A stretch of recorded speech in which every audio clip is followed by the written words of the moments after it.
Black Star Network is here. Oh, no punches! I'm real revolutionary right now. Support this man, Black Media. He makes sure that our stories are told. Thank you for being the voice of Black America, Roland. Stay black. I love y'all. All momentum we have now, we have to keep this going. The video looks phenomenal. See, there's a difference between Black Star Network and Black-owned media and something like CNN. You can't be Black-owned media and be scared. It's time to be smart. Bring your eyeballs home. You dig?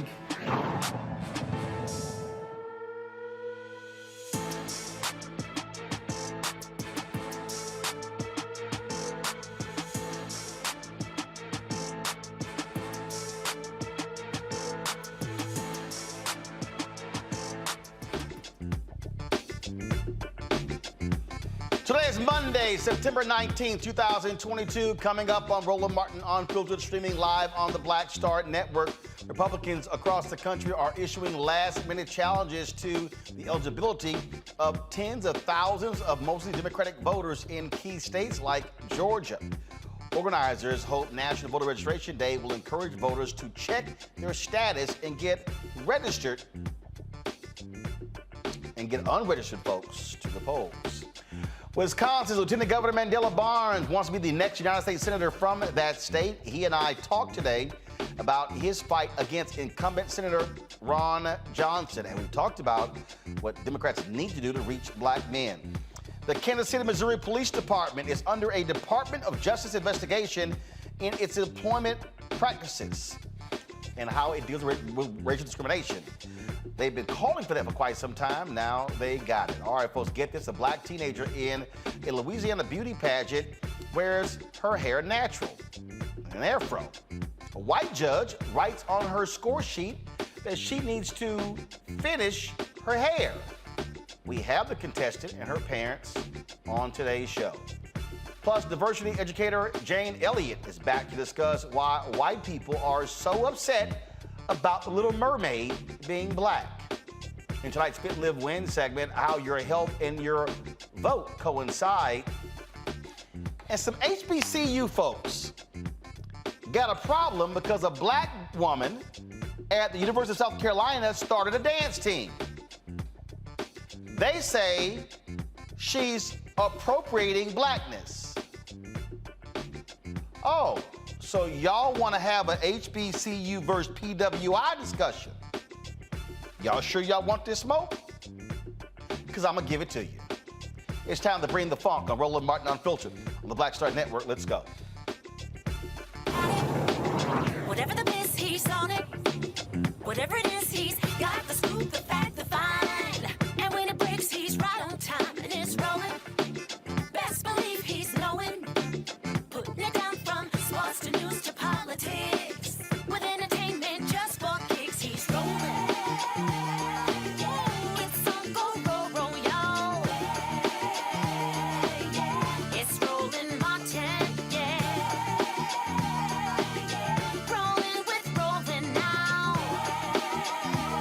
He's funk, he's fresh, he's real, the best, you know he's Roland Martin now.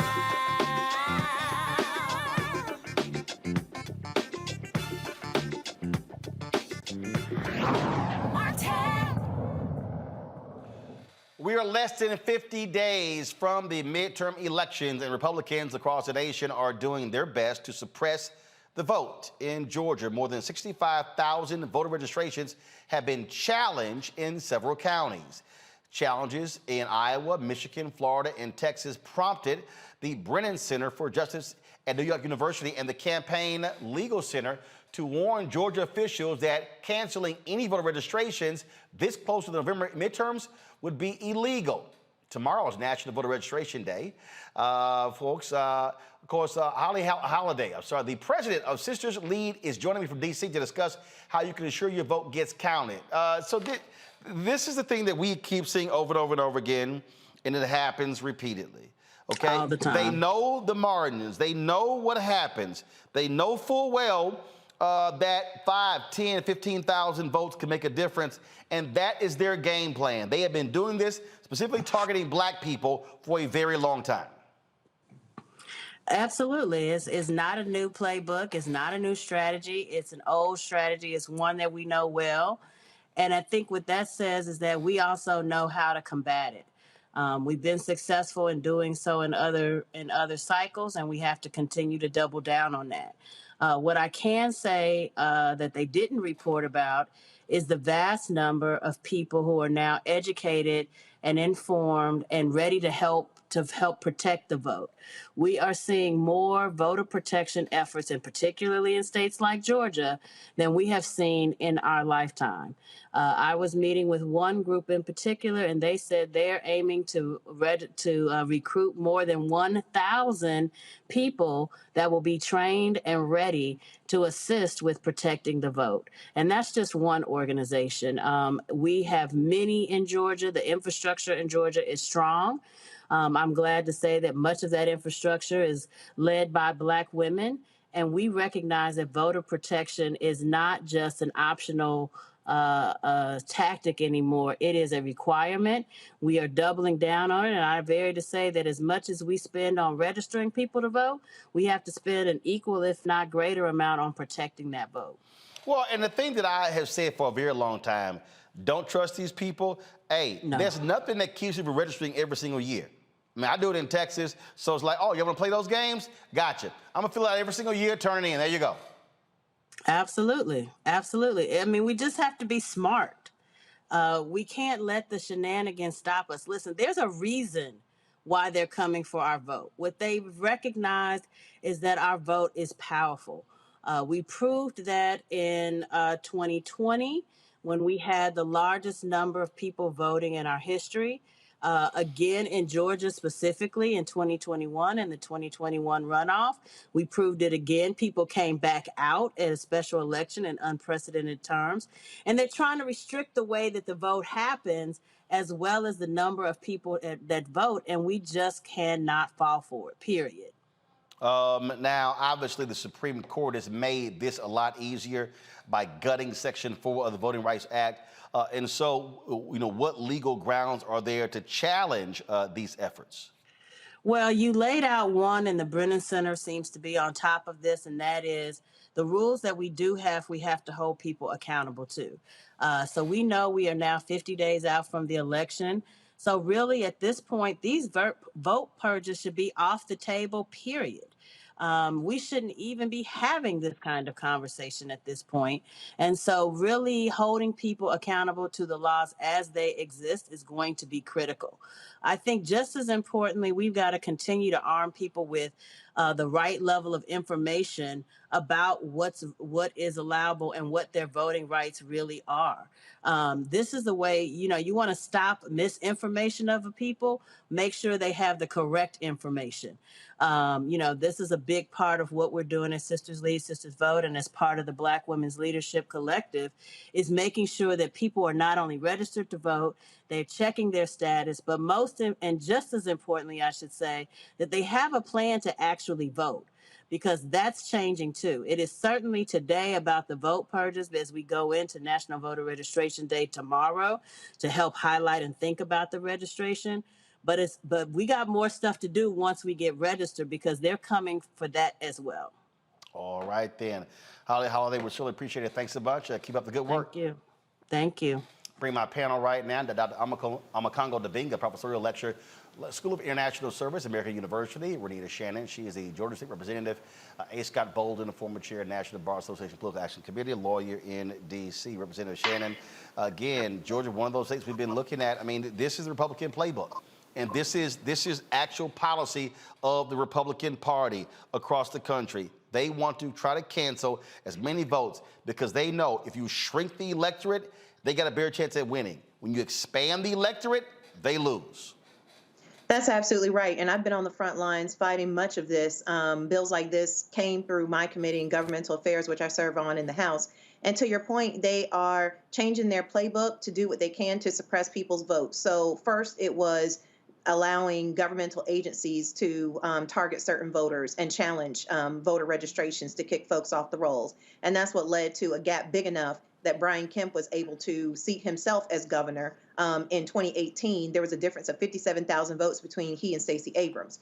So what I've watched over time in the General Assembly and fought against has been this movement from having government challenge these registrations to having individuals and organizations have the ability to full sale just challenge registrations without any sort of reason or anything as to why these voter registrations need to be looked at. So, but I honestly think that the effect that this is having, it's obviously something that we need to fight. But what I am seeing with my constituents and other folks in Georgia, particularly Black and Brown communities, is that this is making them even more, get interested into making sure that they are able to stay on the rolls and not be kicked off. It's having the effect of making people really do their homework.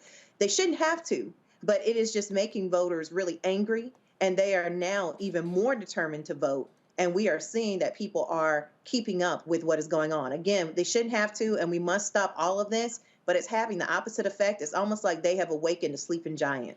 I keep telling folks, Scott, don't trust any of these folks. They don't give a damn about Black voters. They want to stop us from voting. And the way you penalize them is you vote them out. Well, that's certainly accurate. If I can supplement my colleague, the choice word for me is vigilance, right?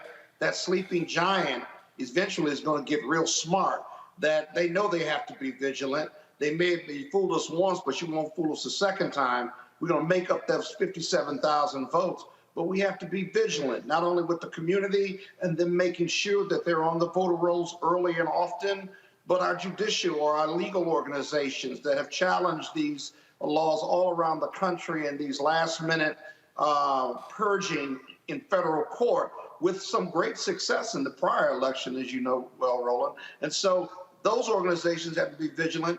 DOJ can only do so much, but in partnering with those organizations, they can do a lot. But you need bodies, you need lawyers, and you need vigilance. I think we got more than enough on the ground, whether it's the National Bar Association or any other voting rights organization. But now is the time for them to trigger those lawyers and to get into court now versus later, and to impress upon the judges that time is of the essence. And if we do that, we got a shot in Georgia, Texas, Ohio, South Carolina, North Carolina, and hopefully we can keep the Senate, and hopefully we can hold on. I don't think we will, but hold on to the House as well. But we got to be vigilant. Makongo, I mean, I say the exact same thing as Hallie. If these people want to stop you from voting, this is how you have to penalize them. They must lose. They must be defeated. They must, and not just one race, all of these races, for them to get the message. You keep screwing with the vote, then you're going to pay the cost. Oh, most definitely. And we need to do it from dog catcher all the way on up. Look, the reason why, Biden beat Trump by around 10 million votes or so, and people are still trying to contest that. Now that they're getting people in different positions as it relates to these secretaries and states and the like, they are doing everything possible to contest the elections anywhere they see it, from the smallest local one to the biggest state election. And the fact of the matter is, I was just listening to Joe Madison today, and two guys called up. One said he voted for Warnock, and he called to check his registration, and he's not on the roster anymore. Another one called and said that they have him registered as a white man. And so these shenanigans are taking place right now, every single day, at every single moment. And isn't it amazing, Roland, how they say, oh, you can't have a DOJ investigation and do all of this 60 days out, but they won't stop all of this other stuff that's happening on the local level 60 days out. Just like the Brennan Center said, as it relates to what should not be happening right before the election. And so people need to realize, once again, if we don't get it now, we're never going to get it. If our vote didn't matter, why are they working so hard to stop us from being able to do it? And I'm glad people are mobilizing right now, because it's depressing what they're trying to do. But like you said, Roland, we've been here before, and I don't think they realize that just because historically the other party who's not in power wins when the midterm comes, we should be able to make history this time around, because with everything that they're doing, from Roe v. Wade to voting rights to all of the racism and the insurrectionist terrorism, there's no reason why history should repeat itself this time around. Indeed. All right, folks, got to go to a break. We come back. We're going to stay here talking about Georgia. How dumb is Herschel Walker? Even he says, I'm pretty damn dumb. But understand what he's doing. He's trying to lower expectations for his debate against Senator Raphael Warnock. We'll break that thing down. Also, a sister at USC starts a dance team. Some HBCU apps, blogs posted on, and folks are going off on her saying that, oh, why didn't she just go to HBCU? And how it's accused her of misappropriating blackness. Why does the HBCU PWI conversation sound like light skin versus dark skin? I got a few things to say. My suggestion, if you one of those folks, you might want to listen to Scarface's No Tears when I'm done. You're watching Roland Martin Unfiltered. Download the Black Star Network app, Apple phone, Android phone, Apple TV, Android TV, Roku, Amazon Fire TV, Xbox One, Samsung Smart TV. Also, join our Bring the Funk fan club. Our goal is to get 20,000 of our fans contributing at least $50 each. That's $4.19 a month, 13 cents a day for this show, for Roger Muhammad's 2-hour show, and weekly shows from Deborah Owens, Jackie Hood Martin, Greg Carr, Stephanie Humphrey, Rolling with Roland. Folks, we got a lot to offer you. It doesn't cost you a dime. We do want you to contribute, though. We have to raise $100,000 each month between now and the end of the year to cover our costs for the year. So please hit us. Check our money orders, P.O. Box 57196, Washington, D.C. 20037-0196. Cash App, $RM Unfiltered. PayPal is R Martin Unfiltered. Venmo is RM Unfiltered. Zelle is Roland at RolandSMartin.com. Roland at RolandMartinUnfiltered.com. We'll be right back.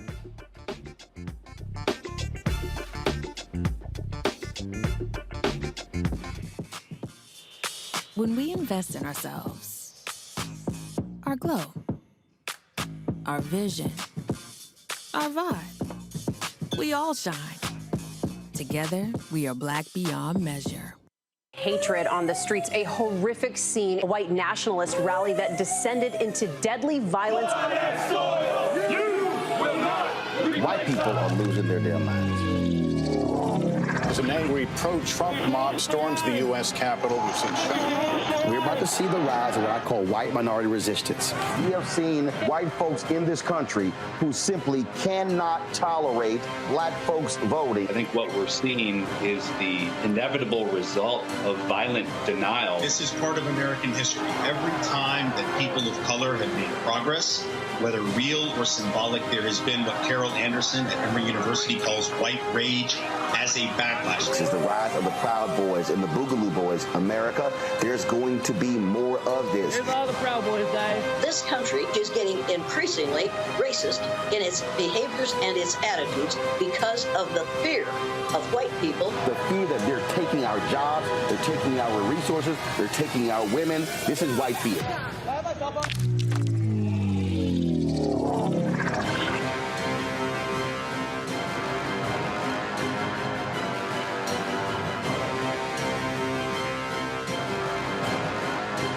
When we invest in ourselves, we all shine. Together, we are black beyond measure.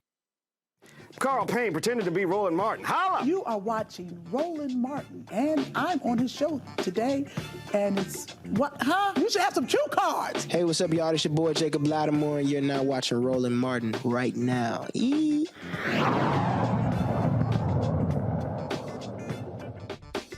I get when a politician wants to set low expectations, but if you're Herschel Walker, they are so low, they're literally under the ground.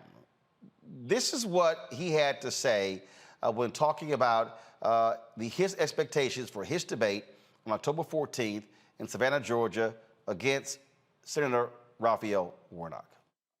So I'm preparing. I'm this country boy, I'm not that smart. And he's that preacher, he's a smart man, wear these nice suits. So he's gonna show up and embarrass me at the debate October the 14th. And I'm just waiting, I'll show up and I'm gonna do my best. I'm gonna do my best.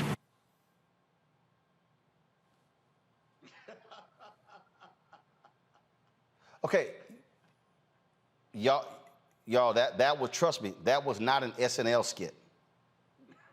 In fact, why don't we play it again? So I'm preparing. I'm this country boy, I'm not that smart.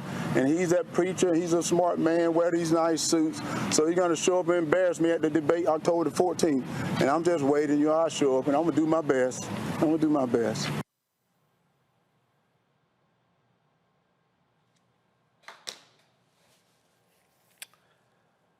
I'm a Congo. So he wears nice suits.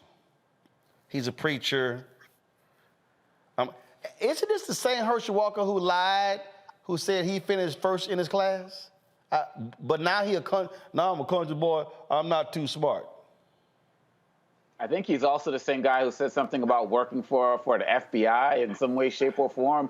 I mean, he's pretty much, when he talks outside of before the debate, it's like he did everything, and the world just didn't know that he was this incredible man doing all of this work. And then, look, at the end of the day, this is disgraceful and despicable, to be quite honest. And like you said, he's working to lower the expectations. And really, at the end of the day, what's sad about this is that he can completely show up and completely underperform, and he automatically has a pass from the Trump base out there who just wants to see this ignorant man in office who they can control. And so this is also a reason why he's not going to do any debate prep in any way, shape, or form, because he's already acting as if, oh, I'm just going to get out there and do my best. This man's a former elite athlete talking like that. I mean, this is just really disgraceful in every way, shape, or form, but it's more and more reason why people should not be voting for him. And I think, Roland, he's also trying to get people to not actually watch the debate because he realized it's going to be so embarrassing for him. And they're like, well, he's already my guy. I'm not just going to tune in. So I think that his people around him are pretty shrewd in what they're doing right now and trying to lower these expectations. But he's already telling us what we already knew. Scott, in 2000, he didn't call himself dumb, but George W. Bush basically did the exact same thing against Vice President Al Gore. Bush was the governor of Texas, Gore was vice president. And so essentially, by trying to make it sound like, oh, I'm just like not so smart, this other person just brilliant, if he comes in and actually gets his name out correctly, the media goes, wow, that was great. That's what Herschel Walker is doing here. He is trying to play the poor me, and then all of a sudden they're going to say, he did better than we thought. That's the game. Well, yeah, but he's playing to his strength because he's not going to be articulate. You can hardly understand him. But here's the rub, though. You know, a country boy from so-and-so, you lower expectations. I can hear something else. Somebody talking, Roland. I'm not talking, so go ahead. Okay, you lower expectations, but then if you can get in a few rope-a-dope punches, then you're right. The media will say he was a star, if you will. But here's the other part, you know, and Senator Warnock and I have talked about this. Warnock's got to be careful not to make him a victim by being so good and so articulate and hitting so many scoring punches where people wind up feeling sorry because he's so overmatched by Warnock, who's a good Morehouse man and is a preacher, but he's smart and intelligent and eloquent. And so Warnock cannot come out and start throwing haymakers because you don't want to create a sympathy vote for his opponent. So he's got to be surgical about it. I think he'd be smart not to take that bait and just surgically cut him up without making him look so overwhelmed that somehow he creates sympathy for his Republican opponent. Hell no. Representative Shannon, damn that. You got to bury his. It's a smart debate tactic. Okay, here's the whole deal. No. Scott, I debate for a living. Trust me. Okay. Not just you. You're wrong. And you're absolutely wrong, because here's why. Here's why. No, I'm explaining to you why. See, Scott, here's the difference. You're talking to a jury where you're trying to convince them. Here's the reality, Representative Shannon. You ain't got that many. You don't have these undecided Republicans. You got the dumb folk or the GOP, they're going to vote for Herschel. You got the progressives, the Democrats, going to vote for Warnock. What you're trying to do, Representative Shannon, you absolutely are trying to talk to those independent voters. You want to show who is better on the issues, who's smarter, who's more brilliant, who has a command of the issues. And if you do that, you are showing this man has no business representing Georgia in the United States Senate. Representative Shannon? Yeah, so this is terrifying for me because I live in Georgia, and this man could potentially be my senator. So this would be entertaining if I didn't live in Georgia. But because I do, it's more terrifying. I think the thing here that's really dangerous that I think some folks are failing to see is that what he's trying to do is run the same play that, you know, George Bush, as you mentioned, and also Trump, same play that they did, which was, hey, I'm not going to study. I'm not going to know anything about policy. I don't have to come across as a legitimate candidate. And anybody who says anything bad about that, I will just say that those are the elites who are dogging me. And that gens support for folks that feel sorry for him. And so I'm very worried about this race, very worried about people not really paying attention to what Herschel is saying and just basically voting for him, chalking it up to it's only that don't like. You got to bury his ass. See, here's the deal. If you try to play footsie, then you're actually playing into his hands. This whole notion of a sympathy vote, look, the right is going to vote for him regardless. You got people like, look, Eric Erickson, this conservative radio talk show host there in Atlanta, in Georgia, he knows doggone well. They know Herschel Walker is dumb. They know he's illiterate. So Warnock is not going to get any of those votes, okay? They are going to vote absolutely. What you got to do, you got to be able to show this man's so dumb, y'all got to get out and vote for me because you do not want this man making foreign policy decisions and economic decisions. And so when you are that person, yeah, you got to put his ass in a rhetorical body bag. Otherwise, if you dance and go soft, you actually keep him in the match. No, you got to knock his ass out. You going for the okie doke, though, Roland. No, what about the independents and the hold on. What about the independents and the moderate Republicans? It's going to be a close race. I didn't say you didn't put him in a body bag. I just say you gently put him in the body bag as opposed to throwing haymakers. I'm telling you, because he needs every vote he can get. You don't have to. He's so bad. Scott, you're saying, no, Scott, you're saying don't throw a haymaker. Okay, what's a haymaker? I'm saying coming out and calling him dumb and making him look stupid on policy to the point where he looks and sounds like a victim. Senator Warnock is not, Scott, Senator Warnock, who's an alpha, is not going to come out and say Herschel's dumb. You know he's not going to do that. You're taking me literal. What I'm trying to tell you is not about what literally. he says. You talking? It's how he says it. How should I be taking you? If you go very aggressively towards this cat, you're going to make him a victim. But that's not. You can still knock him out. It's just the way you do it. First of all, listen, aggressive. I've talked to him about it, and his team knows that as well. Scott, first of all, aggressive is not even Warnock style. Anybody paying attention to this race of Macongo realizes they haven't been running ads against him, dealing with his wife's accusations against him. They've not been hitting him for his life. So the one, no, Scott, hold on. So Macongo, the Warnock campaign, that is not going to be their style. But you do have to absolutely show the contrast on who has a command on the issues, who is smarter, who is stronger, and you have to be able to show to an independent voter or somebody out there who's undecided, you do not want that man across from me representing you in the United States Senate. You have to show that you do not carry his ass around the ring for the entire debate. And Senator Warnock needs to do that at every opportunity that he gets. If we're talking about these Republicans and these potential independent, moderate voters, they are looking for certainty. They are looking for someone who they feel is going to be intelligent enough to make strong decisions. And we also got to realize that in recent polls, most Americans now, democracy is up there with the economy as it relates to a top threat. They need to know that there's somebody who's going to secure it, somebody who's smart enough who knows the laws when some of these issues are going to be coming up. And Senator Warnock is that man. And like you said, Roland, it's not his style to even come out there and be completely belligerent, but he has to show that this is not that guy. Like Herschel Walker, you know, he can be cool in all of these other spaces, but he needs to show a stark contrast because we got to understand the only reason Herschel Walker is up there anyway is because these guys don't respect black intelligence. So they just feel like they can throw anybody up there to go against any black person. And that's what's happening right now. And so Senator Warnock needs to distinguish himself by just ethering him in every way, shape, or form whenever he gets the opportunity. And that's going to show those independent and moderate voters that this is the guy who we need to keep in the White House as it relates to the man who's going to do the work to help us keep this democracy. Representative Shannon, 1983. a then Congressman Harold Washington was in a debate in Chicago against three candidates. He was against State's Attorney Richard Daley, as well as the incumbent Mayor Jane Byrne. The view of a lot of white folks in Chicago is that, oh, this was some black dude who did not know what he was talking about. He went on that debate stage and completely obliterated those two.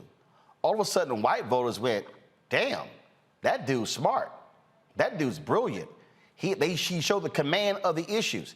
He completely outclassed Daley and Byrne.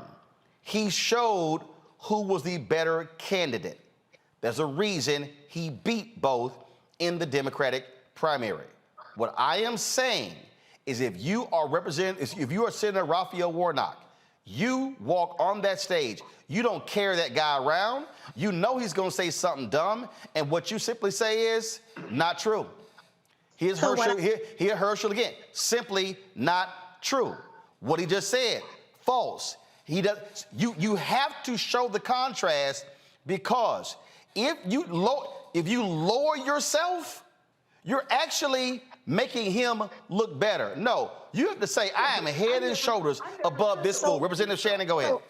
So what I think this is actually about is not about Warnock having to pander to mythical voters that don't even really exist, these moderate and independents. Anybody who says they're moderate or independent, tell me the last 3 or 4 presidents you voted for, what party, and I can show you what party you mostly align with. I don't think you should pander to those voters. What I am saying is right now, the Republicans in history, the Republicans do not have a great track record of actually voting for black candidates when they put them up. They allow people like Herman Cain to get up and run for president and fail. They'll let you run and they'll roll out the red carpet for you if you are a black person, particularly a black man. But their voters don't have a great track record of actually supporting those candidates when it comes to the ballot box. What I'm saying is right now we're in a situation where I don't think all these white voters who vote Republican are going to support Herschel. But if Warnock comes out and allows this elite thing, some of them are, but there's still a gap. Some of them, if he comes out and allows himself to be painted as elite, that's going to close the racial gap. It's going to bring these voters closer together. So I think what he needs to do, which is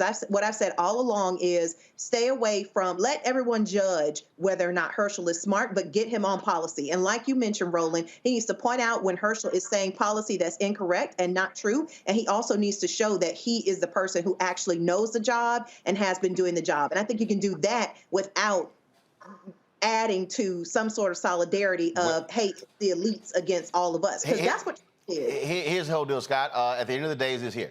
They're going to vote for him. Okay, these are Trump people, and they will follow this fool over a cliff. Okay, and here's the deal. This ain't the primary. This ain't that fool Vernon Jones running who got obliterated. No, Herschel is the Republican nominee. We already saw when you had Bill Barr, after everything he said about Trump in his book and on interviews, said, if Donald Trump got the nomination, would you support him? Barr said yes. McConnell said yes. These people will ride with the R. It don't matter who he is.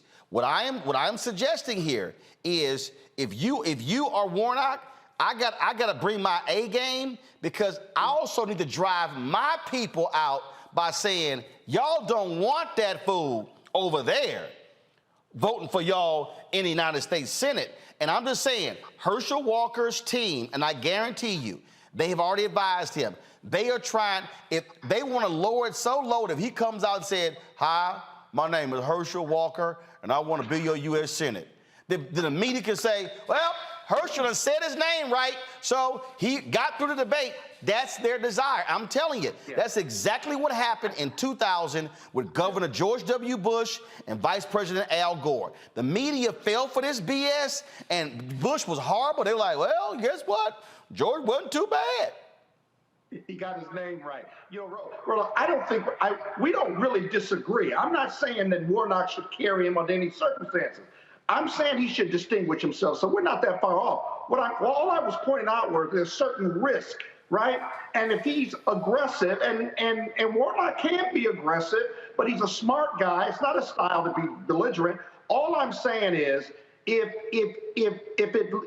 it looks like that the circumstances, whether Warnock controls it or not, that it's an embarrassing debate, you could create with independents and moderate Republicans some type of sympathy where Warnock gets blamed for embarrassing this boy, even though he's just so much better and he's just right on policy and Herschel's wrong on policy. That was the only point I was raising. I don't think anybody gonna be saying, hey man, you really beat up on Herschel too bad, I can't vote for you. No, they're gonna say that. Moderate Republicans and independents, man, you ain't getting, they don't look like you and me. Ain't getting he ain't getting Republicans. That's what I'm saying. I didn't say what I'm saying is he ain't getting Republican votes. You go in there and say, I am going to show y'all why this fool should not be anywhere near the United States Senate. Agreed, but you cannot be slapping. You cannot be slapping. Yes, you can. See, you in that debate, you going and be slapping. Nope. Yes, you can. Warnock cannot be slapping. Yes, you can, because here's the whole deal. You have to show he You can do that danger. without be slapping somebody. Yeah. Well, as somebody who has been in numerous debates, on television with the public, with people who were of equal value, regardless of what you thought about them. They were of equal intelligence. I've debated some fools and I destroyed their ass, and the audience was like, "I'm sure glad Roland was up there, because that's a damn fool." That's exactly how you do it. I got to go. I'm taking a break. We come back. We're going to talk more politics. Wisconsin Lieutenant Governor Mandela Barnes running for United States Senate. I will talk with him. We'll also talk to Jane Elliott. Ooh, white folks that lost their mind. The racists are out yelling and screaming because of Little Mermaid and Hallie Bailey. I done told y'all we're living in the world of white fear. So Jane Elliott will join us breaking this whole thing down. Also, I got to deal with this whole HBCU PWI thing because it's a problem, y'all, and I got to speak to it. And so I'm going to unpack this thing for y'all. And so some of y'all about to get y'all feelings hurt, but deal with it. Download the Black Star Network app, Apple phone, Android phone, Apple TV, Android TV, Roku, Amazon Fire TV, Xbox One, Samsung Smart TV. Also, join our Bring the Funk fan club. Check our money orders to P.O. Box 57196, Washington, D.C. 20037-0196. Cash App, $RM Unfiltered, PayPal, R Martin Unfiltered, Venmo's RM Unfiltered, Zelle, Roland at RolandSMartin.com, Roland at RolandMartinUnfiltered.com. We'll be right back.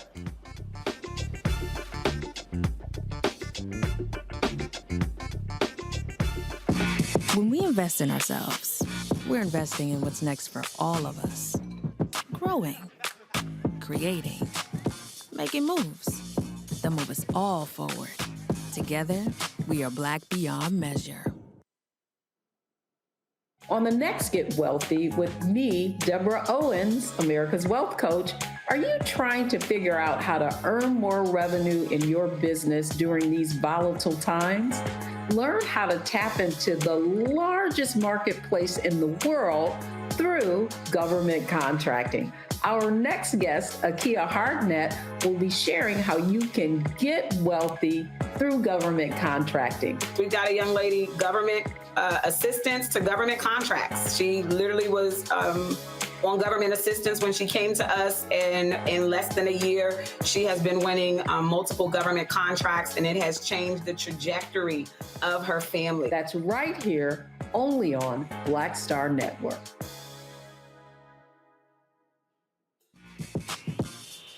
When we invest in ourselves, our glow, our vision, our vibe, we all shine. Together, we are Black beyond measure. When you talk about blackness and what happens in Black culture, we're about covering these things that matter to us, speaking to our issues and concerns. This is a genuine people-powered movement. There's a lot of stuff that we're not getting. You get it, and you spread the word. We wish to plead our own cause.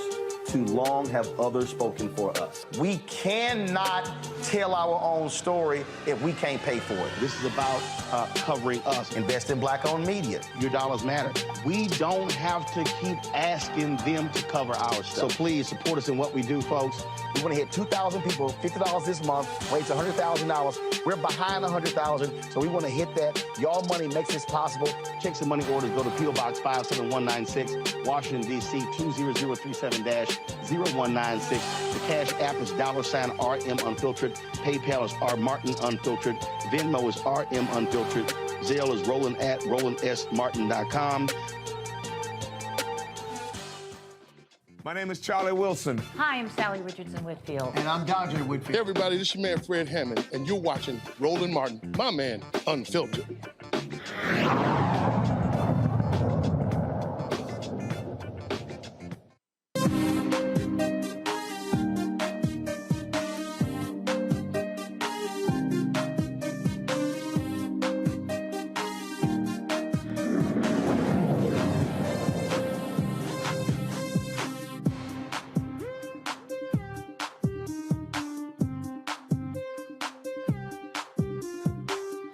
All right, folks, what's up? So earlier today, I was on Instagram and I saw a post on one of the HBCU accounts. It caught my eye in terms of what was in the post. And so I then read it.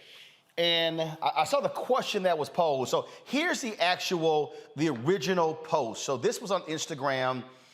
This sister, Princess Lang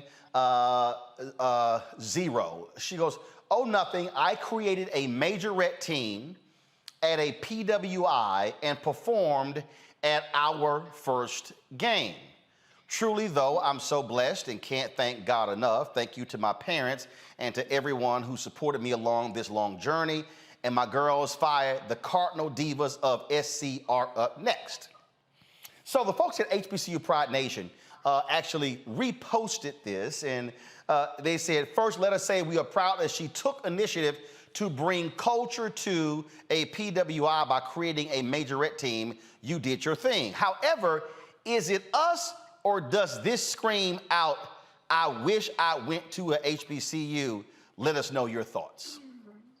So a number of people began to share their thoughts on their page. I was one of those folks, and it was interesting as I was looking at a lot of the comments from people. I was looking at what they were saying, and there were people who, some were saying that this is appropriating our culture, and why didn't she just go to an HBCU? And this item has been picked up by other blogs as well.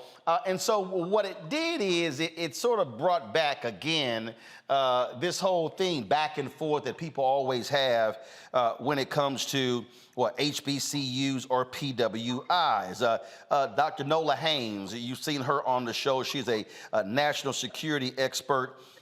She, of course, teaches at USC. She actually was on Twitter, and she saw this going back and forth. And so she was in Montreal, and this is what she tweeted. A few things. I'm about to take off, so I won't be able to finish this engaging discussion about HBCUs and PWIs until I land. Also, a fight is brewing on my plane. I really don't want to be part of any TikTok moments, seeing thoughts and prayers. I'm serious. Now, that was the tweet that she sent out before, but there was one that she actually posted before that, and let me go ahead and pull that one up. This is the one that she posted. She said, "The HBCU versus PWI debate gets under my skin. If anyone thinks black folks choose PWIs because it's a lavish life, you are sadly mistaken. You fight every day just to exist. Why go? For e.g., I live in Cali where there are excellent public schools at state cost and no HBCUs. Stop it. It's tired." That's what Dr. Nola Haynes had to say. And as I said, I was on the app, and I was on HBCU Pride Nation, and I follow a number of different HBCU accounts because of what we do here with this show. And there were people who jumped on, and they were upset, and some were mad and that kind of stuff like that. And then some people, then went on and on and on. So just here are some of the comments here. Somebody said, "I ain't gonna lie, I'm conflicted." Someone else said, "It don't feel right, which is why it's best to keep HBCU culture on HBCU campuses. I'm sure white people at the game were making fun of them or were very irritated by their presence simply because they were happy and black, which is how racism works. Yes, it screams it, but she chose to go to that school, so I support her because she found her piece of heaven there in doing that. I'm going to give us a slow hand clap for always finding ways to criticize and create separation between us." Excuse me, go back, please, to the post. Thank you. And so some other people, somebody said, "Y'all got to realize not everyone can afford to pick up and move to go to their dream HBCU. There are so many different circumstances as to why she didn't choose an HBCU." And it goes on and on and on. I love this one here. "Majorette teams are big in our culture. I see this as black people being black no matter where they are. Shout out to them for making up space in the ways that feel good and natural to them." Then somebody goes, "So what happens when the white girls Columbus this squad? USC isn't an HBCU. She can't have her cake and eat it too." Got it. Okay. So let me just speak to this just a little bit for the folk out there who don't quite understand what the whole deal is. First of all, let's be real clear. HBCUs did not create dance teams. As one of the folks said, you got dance teams for people who are in elementary school, middle school, high school. HBCUs did not create black bands. Y'all do know that you've had black high school bands. You've had black folks playing instruments in middle school and in elementary school. So what's this whole deal about, somehow you are taking HBCU culture because there's a dance team at a football game? Well, let me just give you an example. At Texas A&M, where I graduated from, we have what's called yell leaders. And they are, in a sense, other schools might have cheerleaders, we call them yell leaders. It's 5 of them. Historically, they've been white. Historically, they've been all male. To my knowledge, we've never had a female yell leader. Well, our basketball games, yell leaders go there as well. But then they say, you know what, we need something different. So you know what they created at the A&M basketball game? A female dance team. Now, Texas A&M used to be an all-male institution. Military, ROTC. Historically, again, we had yell leaders, but they created a female dance team at the basketball game. It's been fine. The culture of A&M was that, we had yell leaders, but they said we needed something different for basketball. So they created that.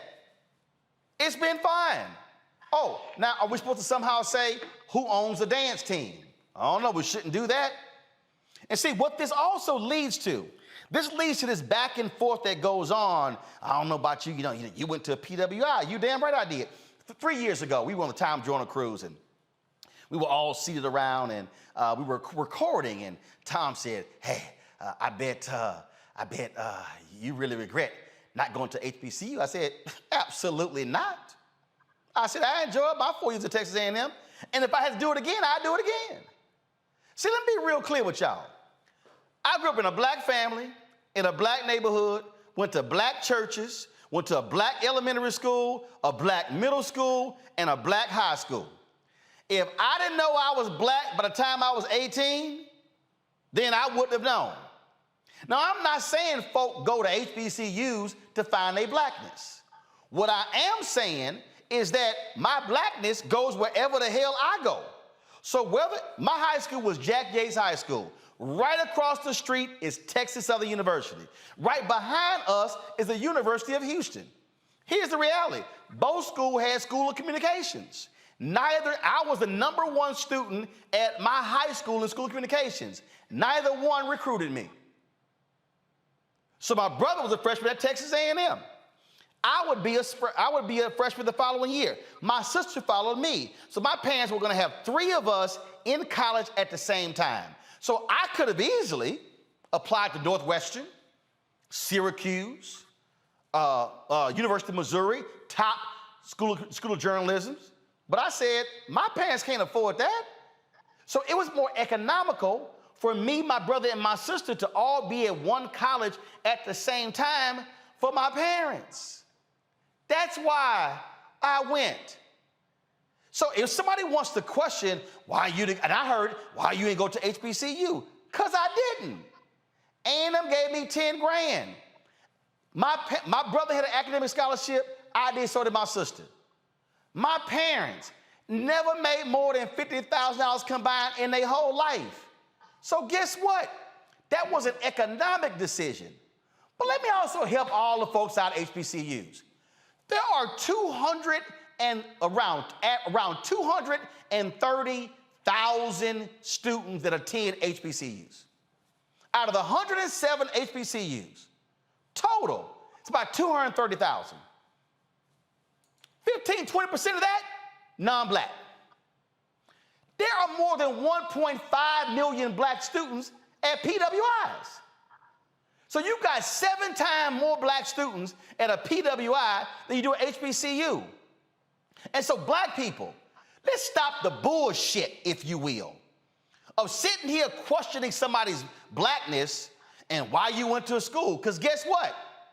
And I'll say this here, I bet the HBCUs don't mind the checks that come from non-HBCU graduates. I bet you don't mind folks who write those checks. Some of y'all who sitting here challenging this sister about, oh, you misappropriating, you taking our culture. Y'all didn't mind when Robert Smith stood up there and paid off the debt of the whole graduating class at Morehouse. Guess what? He didn't go to an HBCU. He went to Cornell. Yeah. So this is why this is silly to me. It is utterly silly. And what it is doing, it creates this division. Well, I don't know why you didn't go to HBCU, because it didn't. If a student chooses to go to a PWI, great, that's your call. If they go to a HBCU, great, that's your call. If they go to a community college, great, that's their call. But if you don't know the person's economic circumstance, if you don't know their family circumstance, then shut the hell up. Nola said it best. Ain't no HBCUs in California. Yo, Chicago has the 3rd largest concentration of African Americans in America. Do you know how many HBCUs are in Chicago? 0. Now, you do have a PBI, predominantly black institution, Chicago State, but it's not an HBCU. And so this notion that everybody should go to an HBCU is utterly silly, because the numbers simply do not bear that out. What we cannot do is, you cannot go to a PWI and then look down on somebody that's to HBCU, oh, you go to a lesser school. And if you go to HBCU, you should be looking down on somebody who went to PWI by saying, oh, you went to the white school. I even had some fool on Instagram trying to challenge me, man, you always dogging HBCUs. I said, really? That's interesting. I said, because name me the one black media outlet that was at the UNCF conference on higher education. I'll wait. I said, who created the HBCU Giving Day campaign for HBCUs? Who uplifts HBCUs? Who has spoken at 14 out of 18 commencements on HBCU campuses? Me. I said, so who the hell you think you're talking to? We had some people who were mad at FAMU. Man, roll dogging us at FAMU.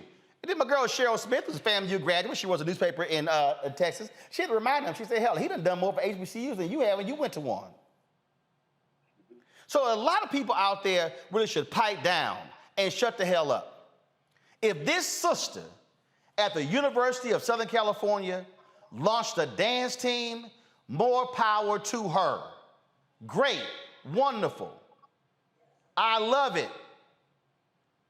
But I need black folks to stop this BS of pitting HBCUs versus PWIs as if this is a debate. This sounds to me like light skin versus dark skin in Spike Lee's School Days. And I'm gonna get this last one before I go to my panel just to give us their thoughts. I remember when we took a road trip when I was at Texas A&M. So our Alpha chapter, we rolled to a party. And so that was a brother who's also an Alpha, who had a few words for us and came up to me and was like, you know, y'all didn't pledge for real. You know, I think he was at Prairie View or TSU, and so he was telling us how we didn't pledge. And I said, well, let me ask you a question. What's your chapter graduation rate? Then he got quiet. I said, in the history of our chapter, only one brother has not graduated, and we don't mess with him. I said, see, your dumb ass talking about who should have got hazed. I said, but we are here to actually make men and graduate. So you tell me what's more important to the culture, black graduates or black folks getting hazed? I said, take your punk ass out my face. Oh, no, he was a fellow fraternity brother, but he was trying that same BS. You are alpha at a PWI, but I'm an alpha at a HBCU. I said, that don't mean a damn thing. I said, because fool, alpha was started at Cornell and then went to Howard. I said, maybe you should check your history. And by the way, for all the folks who keep yelling, who founded most HBCUs? They didn't look like us. So I'm gonna need folks to pump their brakes on this nonsense, because we should not have young folks caught up in this BS over HBCUs and PWIs. Go to college, get your degree, support our institutions, even if you didn't go to one. Because trust me, if you go to an HBCU, you don't mind when a check arrives from a non-HBCU person. Scott, Renita, and Omakongo, just weigh in since. So Representative Shannon, y'all got a number of HBCUs there in Georgia. I'll let you start. I just think this is just a stupid conversation, because in fact, in yours, how many students go to Georgia State compared to go to the HBCUs in your state? Bottom line is, we want our folks in college getting degrees, period. Well, and you brought up kind of what I thought when I saw this post originally, which is just that, yeah, I understand the complaint because our culture is frequently appropriated and then people don't actually love Black people directly. But here's the thing a lot of people don't realize is it can be a privilege to go to an HBCU because a lot of times they are private universities, and a lot of times scholarships, state scholarships and Pell Grants and things like that only go to public schools, or your state may have scholarships that are only for state schools. So everybody who's at a PWI is not somebody who just inherently thinks that PWIs are better than HBCUs. It may be that if you were like me, somebody who does not play any sports and has no talent to get recruited, and all you have is good grades, you have to go to what you can actually afford. And so for some folks, you know, not having that financial support, whether it be from the state or from different scholarships and things like that, your choice to go to a PWI may be based on where you can get the help to attend. And I think that's what the folks in the comments are missing. It's almost like, looking at the comments on the post, it's almost like these people think that college is free everywhere, and it's just a choice of preference, and that's not it at all. Economics has a lot to do with what college a person ends up at, whether that be community college, an HBCU, a private university, or a state school. And Congo, let's be real clear. HBCUs ain't no Black oasis. I know a lot of people who have gone to HBCUs who complain about their experience, any number of things, and so I'm not dissing them. What I'm saying is, just like you might have Black students who have issues at PWIs, you got some Black students who have issues at HBCUs. So can we just stop this ridiculous nonsense? Well, count me among that list as a brother who had more. Look, I started my college life at Morehouse College, and I ended up transferring to Georgetown. And to be quite honest, in terms of my personal experience, culturally, I had more issues at Morehouse than I did at Georgetown. And that's not, like you said, it's not dissing the school one or the other. It's about my experience. And going to what Representative Shannon was saying, yeah, I got more money. I wasn't an athlete. I got more money when I transferred to Georgetown than Morehouse. And don't get me wrong, again, had some great experiences at Morehouse. It's like you said, Roland, it's about whatever is supposed to work for you in that experience that you're looking to have. Furthermore, the other reason this is really important to me is because I actually teach a class at the PWI, at American University, a class I created called Cultural Appropriation or Appreciation. Just taught that class today. And when we talk about the definition, I'm going to quote Professor Michelle Hefner-Hayes here, who talks about cultural appropriation as taking the external trappings of cultural traditions and using them as decorations on your own history without developing mutually supporting relationships in the community that you're taking from. This is a sister whose community is she taking from? It's her own community. Right. And like you said, Roland, you are black wherever you go. So rather than this sister lose herself to conforming to whatever she's seeing going down at USC, she's saying, I'm going to bring my culture wherever I go. And she needs to be commended for that. This HBCU, PW, I never hated Morehouse or Georgetown or Princeton or the other places. I went to the place that was the best for me. And we all need to go to the places that are best for us with the intention of building a stronger black community no matter where we are. School days was decades ago. Like you said, Roland, it needs to stop. We got bigger issues right now. And Scott, again, so I'm a Texas A&M graduate, but I was a scholar in residence at Fisk.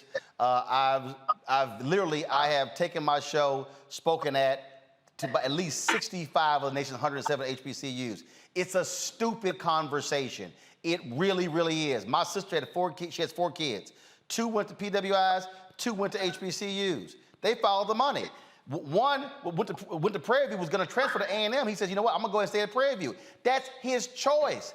We should not be pitting black kids against one another, and that's my problem. Well, I agree that it's a stupid debate, so I'm not going to engage in the debate. As someone who has a very black resume, who went to Morehouse College as well as Howard School of Law, I don't compete against just black lawyers. I compete against everyone at a very high level. But let me share a few statistics with you. As you know, I sit as secretary to the Board of Trustees for Morehouse. The number one reason students who apply to Morehouse and may be accepted, right, but wind up going elsewhere, like Dr. Thomas, is because Morehouse and several other institutions of higher academic learning that are historical black colleges simply don't have the money to provide to compete with PWIs. It's just a fact. Secondly, you know, only 10 to 20%, depending on the historical black college, only 10 to 20% of the graduates actually give back to historical black colleges. That's real high. That's real high when it's really around 5 to 7%. Well, the most recent statistics I've seen were somewhere between 10 and 20%. Spelman College being a little higher.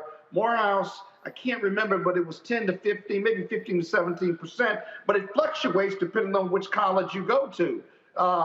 And so it doesn't really make, and I understand the fraternity debate and what have you. I never took any of those debates seriously.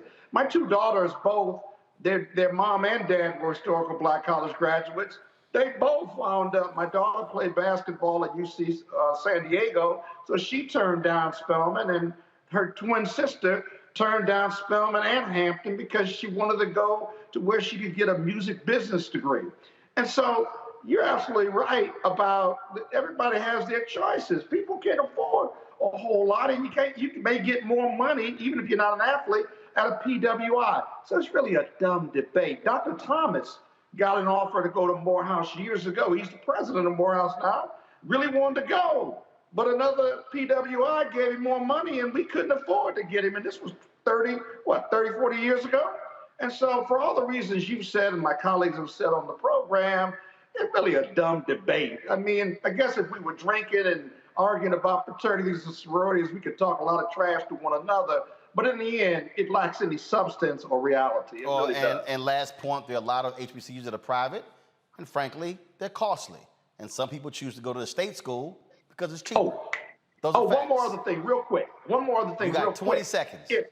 If all of those PWI black students who you named, black historical colleges, if they all wanted to go to historical black colleges could not handle that inflow. They don't have the facilities or what it takes to handle that inflow, even if you evenly distributed them amongst the number of historical black colleges, even in just UNCF. we couldn't handle that flow anyway. But the bottom line is you want to be able to build the capacity, but at the end of the day, these are the realities. So y'all, cut the BS, because it's just ridiculous. All right, speaking of the BS, when I come back from this quick break, ooh, these white folks are losing their mind because of a black mermaid. Oh my, this sound like Megyn Kelly saying Santa Claus was white. Y'all, it's a mermaid. But I keep telling y'all, white fear in America, that's my book. I keep telling y'all how the browning of America is making white folks lose their minds. One of the folks who gave me a quote from my book, she's next, Jane Elliott. You know I can't wait to hear what she got to say about this. Jane ain't never been shy. I don't think she gonna be a little shy on this one. You're watching Rolling Martin Unfiltered on the Black Star Network. Back in a moment. When we invest in ourselves, we all shine. Together, we are black beyond measure. Pull up a chair, take your seat. The Black Tape with me, Dr. Greg Carr, here on the Black Star Network. Every week, we'll take a deeper dive into the world we're living in. Join the conversation only on the Black Star Network. When we invest in ourselves, we're investing in what's next for all of us. Growing, creating, making moves that move us all forward. Together, we are black beyond measure.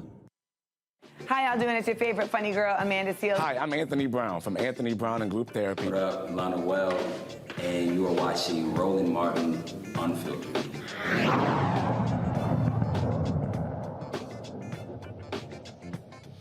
All right, Halle Bailey stars in Disney's new movie, Little Mermaid. And you've seen these videos of young black girls just awesome. Oh, my, seeing this sister as a Little Mermaid. But there's a lot of other people who are not happy. On the YouTube channel with the trailer for the movie, there were 1.5 million thumbs down dislikes where they disabled it, folks. They disabled it, took the comments down and everything. We have seen this. Look at this, 8.1 million views. We've seen all this conversation back and forth. But it's not just Little Mermaid. What's that new show on HBO? One of them Thrones shows. House of Dragons. I don't watch it. And so, Lord, it's some white folks up in arms because, Lord, it's some black characters. And they complain about how you're getting away from what the book was about. I mean, and the crazy thing is, y'all, we're talking fiction. We're talking what's made up and make-believe. Well, Jane Elliott has been doing this work for years. She started this the day after Dr. King was assassinated, April 4th, 1968, and she's been going hard ever since. She joins us right now. And Jane, I know, when we have a promo for my book, White Fear, and you're quoting there and you were saying, look, this nation is getting more racist. The bottom line is these people, I fundamentally believe Trump has unleashed these folks. They are just angry and upset. And this is why I wrote my book. I said how the browning of America is making white folks lose their minds. They cannot handle the fact that now you're seeing black folks and Latinos and Asian folks just showing up. It's no longer is white is right, everybody else step back. For the last 400 years, we have misrepresented or underrepresented or not represented people who are other than white. And now people who are white are complaining because there is one fairy tale that has a black, not black, a dark brown female as the heroine. Why is that such a big deal? I know what's a big deal. White folks are scared to death. They know that within 30 years, white people, as they call themselves, will have lost their numerical majority in the United States of America. And they're scared to death that people of color are going to want to treat us the way we have treated them. And so they have to. We had a president, well, we called him president, who built a wall, spent millions and millions of dollars to build a wall to keep brown-skinned people out because he said brown-skinned people reproduce too rapidly. Now, what we're dealing with right now is the fallout from that kind of attitude and that kind of statement made by the leader of the United States of America. What do you expect little people to do except say the same kinds of things that he is saying and has said and will say unless we put a stop to this nonsense? Now, if we would stop using the vocabulary of the 14th and 15th century, If we would stop calling people white because that means purity and goodness, and black because that means savage and evil, if we would start calling people what they are, which is varying shades of brown, we wouldn't have to deal with those two opposites. We have been put on a situation by the Spanish Inquisition, Torquemada and company. We're going to make everybody Catholic, and they were killing people they thought weren't Christians. Then they realized they killed a bunch of Christians, so they had to find another way to decide whether a person was Christian or not, because you couldn't tell by looking at him, and you still can't. But anyway, so he decided they would use skin color. So the lighter-skinned people were called white, which is the color of goodness and purity, and the darker-skinned people were called black, which is the color of savagery and evil. We have been doing that for another 400, that's only 450 years ago, approximately. And we're still doing it. People, it's time to give it up. Let's grow up. We are in a young nation, but it's time to grow up. You said something that is on point, and that is they are afraid Scared that we're to death. going to do to them what they did to us. Pat Buchanan wrote that more than 2 decades ago. Mitch Landrieu, in his book, came out a couple of years ago, he actually said, hey, white people, I've known black people all my life. Trust me, don't be scared. They're not going to do to us what we did to them. But you see, they think that we believe, when we say the golden rule, do unto others as you would have others do unto you, that the way white people treat others is the way they want to be treated. I don't think that's the way I want to be treated. I don't believe in the golden rule. I believe in the platinum rule that says do unto others as others would have you do unto them. Treat others the way they want to be treated, not the way you want to be treated. But you see, we're using every possible means we can to enhance the idea of the rightness of whiteness. And by doing it, we are proving that we are less intelligent, that we are less civil, that we are less socialized than people of color are, because people of color know better than to act like this. They know better than to complain because the little mermaid isn't their color. They have known better than to complain about all those fairy tales that they read all those years and that were pushed on them by teachers all those years, and none of the heroes and none of the heroines to speak of were anything but white. I had to trip out at the dragon show, and I'm like, yo, they talking about dragons. And this notion, and these people were like, there were no black people during that period? Like, it's dragons. It's a period that didn't exist. It's a period in which it's just ridiculous. It's a fairy tale. It makes no sense. And teachers need to say to their children, this is a fairy tale every time they introduce one. But instead they teach them as though this has really happened, boys and girls. Well, it didn't really happen. It's not going to happen, and they don't have to worry. White people don't have to worry. Yeah, they do have to worry. Because eventually somebody is going to say to them, do you not realize that only 15 to 18% of the population of the earth is classified as white? Do you not realize that white people, so-called white people, have been in the numerical majority always? Do you not realize in the numerical minority always? We have always been in the minority. Why are people all of a sudden catching on to the fact that there aren't as many of us as we thought there were? There aren't as many of us as we thought there were, and it's time to get over it. By the year, within 30 years, white people will be a numerical minority in this country as they are all over the world. Get over it. Haven't you anything better to argue about?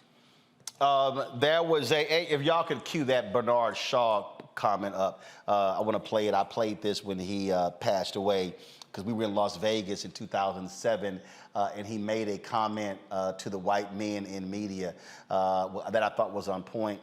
And Jane, as I'm sitting here, looking at this, we are still operating in America where you still have the first African American, the first woman, the first Latino, the first Asian.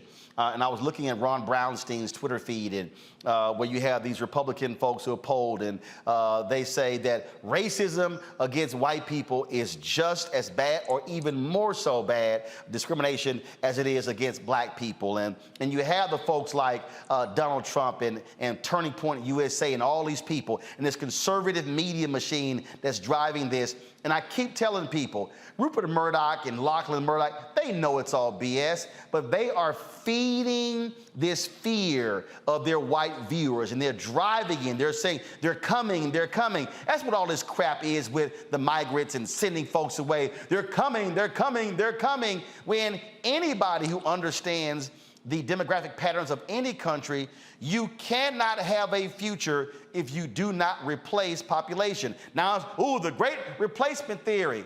hey, it ain't, white people stop having kids. Sorry. Don't ask every white woman who wants to make a living and get an education to have children. They aren't going to do it. They're going to wait until they're 42, and then it will be too late. And then they'll say, "Oh my goodness, well, what am I going to do about this situation? Look what society did to me." People, get over it.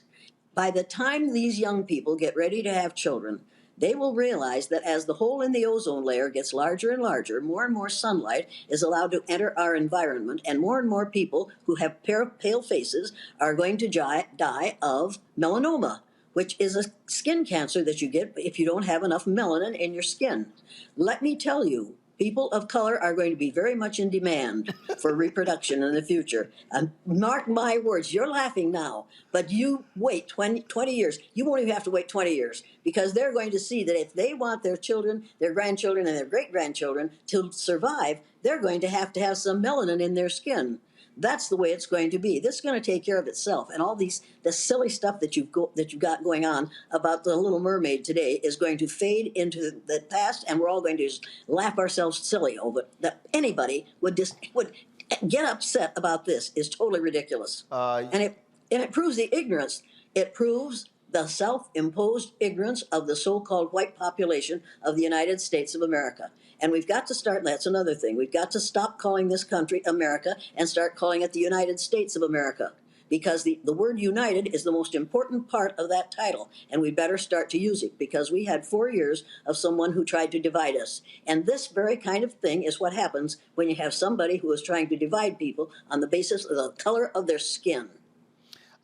In my book, White Fear, How the Browning of America is Making White Folks Lose Their Minds, when I was writing it, the publisher said, well, there were several publishers rejected it. And they were like, well, but I get it, but what should be done? And I said, what should be done? I said, is what Jane is doing, is what Tim Wise is doing, is what other white folks are doing. That is having honest, full, in-your-face conversations saying, you have got to understand what the truth is, what the reality is. And it must be happening in country clubs, in meetings, places where I'm not at. It must be happening at dinner tables. And so, and I love those videos that took place in 2020 of these kids basically cussing out their parents who were voting for Trump. And these young white kids, they were like, Mom and Dad, you know what the hell you're talking about? Yeah. Because they were challenging them. What they were saying is, you're not going to pass this on to me. Linda Tirado is a journalist, and she talked about the racism of her parents. And she was talking about the ring around the tub, and her daughter was taking a bath or something, and then she was basically saying, we're white, we don't leave a ring around our tub, that's just those dirty black kids. And Linda, she tweeted this. Linda said, I will not allow my child to go visit with my parents because my child is not going to learn their racism. That's what has to, I say, y'all, this ain't for black folks to solve. This is where white folks gonna challenge each other and say, no, you're not gonna make those comments in front of me and have a belief. We must be a constant of challenging of this nonsense, Jane. Well, we've all learned to be racist. Anything you learn, you can unlearn.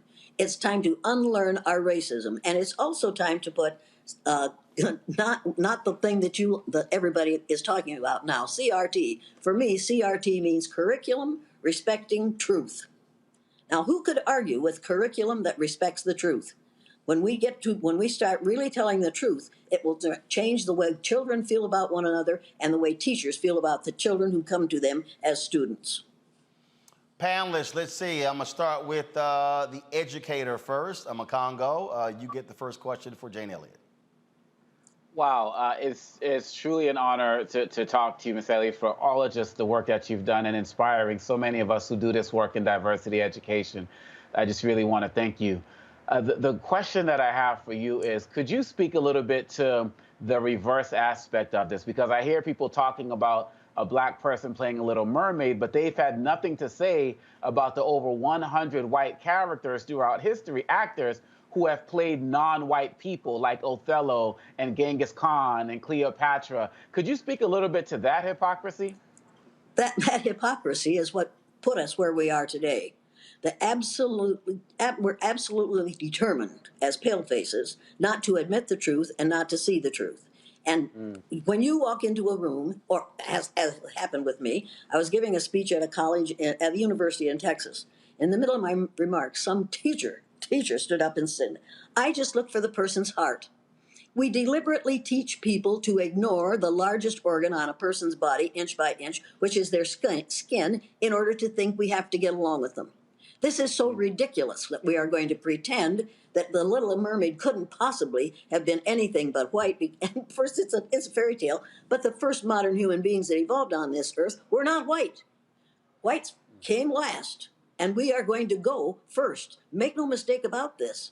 Long after we so-called white people have died of melanoma or some other problem because of the lack of melanin in our skin, all these people of color will still be there, and they'll still be productive, and they'll still be creative, and they'll still be doing wonderful things, just like they were when they managed to populate every landmass on the face of the earth. People of color from countries in Africa at the equator originally populated every landmass on the face of the earth. Why are we afraid to admit that, and why aren't we teaching that? Why aren't we teaching that this continent, what we call the United States of America, this continent, was discovered by people of color between 20,000 and 10,000 years before Columbus was a gleam in his father's eye. It's time for us to stop teaching the lie and start teaching the truth. It will make everything easier for everyone. Did I answer your question? Yes, you did. Representative Shannon. Okay. Yeah, I just want to say thank you so much, Jane, for your work. I worked as a diversity trainer for years, and a lot of the training that we used was based off of previous videos you've done. So I know you've been doing this for a long time. This whole controversy is completely ridiculous. That is some of the best singing that you've ever heard in any Little Mermaid movie. And the only thing that I'm mad about is that they showed the trailer now, and we have to wait until the middle of next year to actually see the movie. That's the only crime that I see. But here's my question for you. A lot of times when we see white people who are very educated on racial justice issues, when you talk to them, they will tell you that personally their families have discarded them, or other white people just sort of chalk them up as to be traitors for talking about standing for racial justice. Do you feel like, has that personally happened to you? And do you feel like folks like yourself and others who have done a lot of this work have been able to really make a dent into really educating white folks? Hell yes, it's happened to me. I have been discarded by everybody who knew me as a child or as a young person. My mother kicked me out of the family after my father died because she said I have ruined their reputation of the whole family with that eye color thing. So that I understand that. I understand her anger. And I suppose I should feel sad about that. And I did cry for about 5 minutes, and then I got over that because my life was much better when I no longer had to go over and babysit my mother. So yeah, that's one of the things you do. If you put your head above the parapet, somebody's bound to try to shoot it off. So if you don't want to go into this kind of situation, just keep your mouth shut and go along to get along. And remember that the only thing necessary for the perpetuation of evil is for good people to do nothing. And as long as we continue to do nothing, this situation will continue to fester and boil. But when enough of us stand up and say, no, you're not going to do that in my presence. No, you're not going to tell that black joke in my presence because, number one, you don't know what you're talking. You can tell Irish jokes in my presence if you want to because I'm Irish and I know how strange we are. But you're not allowed to tell, I'm fussy about the jokes I'll allow in my presence. And many of the things we say are not funny at all to the ones who are on the receiving end of it. And when people say, well, you didn't understand, I say, wait a minute. The way you say it is the problem, not how I take it. Scott Bolden. Hi, Professor. I'm not only a big fan, I just love you for what you've done and what you stand for. I think the greatest example of white America taking over or projecting an image is through their religion. That Jesus was blue-eyed and blonde-haired, when the Bible says that the region he was born in, Palestine, or what we believe to be the Middle East now, that he was of matted hair and olive skin, and it made sense. I'd love to get your comment on that. And then secondly, if all of this is true, if none of us are born with a racism gene, we're taught environmentally, right, then why is it so hard? Why can't we get a national dialogue on race going where you have those fearless conversations. Roland talks about his book and, table conversations with family and friends, but leadership mandates more than that, doesn't it? That we have this national dialogue. Clinton and Obama just could not get it going and were criticized for it. But I'd love to hear your thoughts on those two issues. Well, I don't remember what the two issues were, but I'll tell you how I think about this. Well, one women was Jesus of color, women of and color, Christianity. women of color can solve this problem. Women of color can solve this problem. They know what the problem is, and they know how it has to be solved. And they're going to come forward and they're going to take care of it. We aren't going to have a choice as to whether we have a dialogue about this from now on. We're going to have to start telling the truth, because the very survival of this nation depends on our being able to take advantage of all the brilliance that is in those minds of people of color, which we have denied. If your children and your grandchildren, your great-grandchildren haven't read the book Nile Valley Contributions to Civilization, have you read it? I have not, ma'am, but I will. Get that book and read it this week, and then show it to every one of the younger people that you deal with, because we have denied and we have refused to acknowledge and recognize and take advantage of all the brilliance that is in the kind of people who discovered this continent and every other continent on the face of the earth. It's time to start talking about this honestly, but when you try to talk to most white people about racism, the first thing they'll say is, I don't see color. Now, it's time for people to stop, refuse. Have you had that said to you recently? I don't see color, right? Oh, I've heard it many times. I work in big corporate law. Yes, ma'am. Oh yeah, and every time some fool melanemic woman says that to me, I say, I knew that you didn't see color, because if you saw color, you wouldn't have your hair that color. So I guess you really don't see color. And then she gets all upset and angry and says, you don't know what I'm talking about. I said, oh yeah, I know exactly what you're talking about. You don't want to relate to a person unless their skin is the color that you approve of. Madam, there are no white people on this earth. If you want to read about what happens to white people, Google Tanzania. And in Tanzania, there is a large group of albinos. And you'll find out how ugly it is. Yes, have you Googled Tanzania? Do you know about Tanzania and how albinism is treated there? Because if you don't, you really ought to take a look at that. It will change your attitude where color is concerned in a hurry.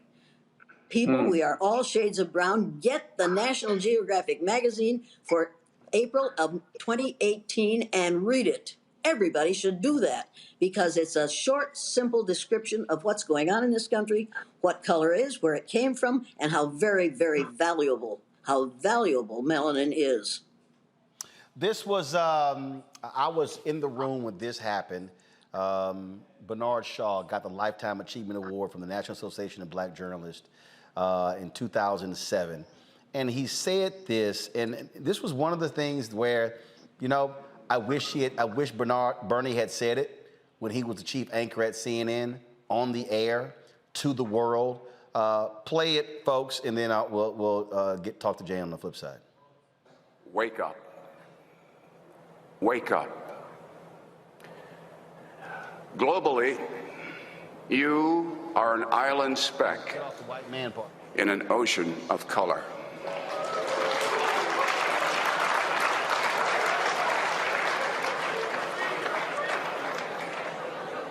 The reins of power will weaken, and so will your grip, if you do not faithfully and fulsomely support our nation's greatest strength, diversity.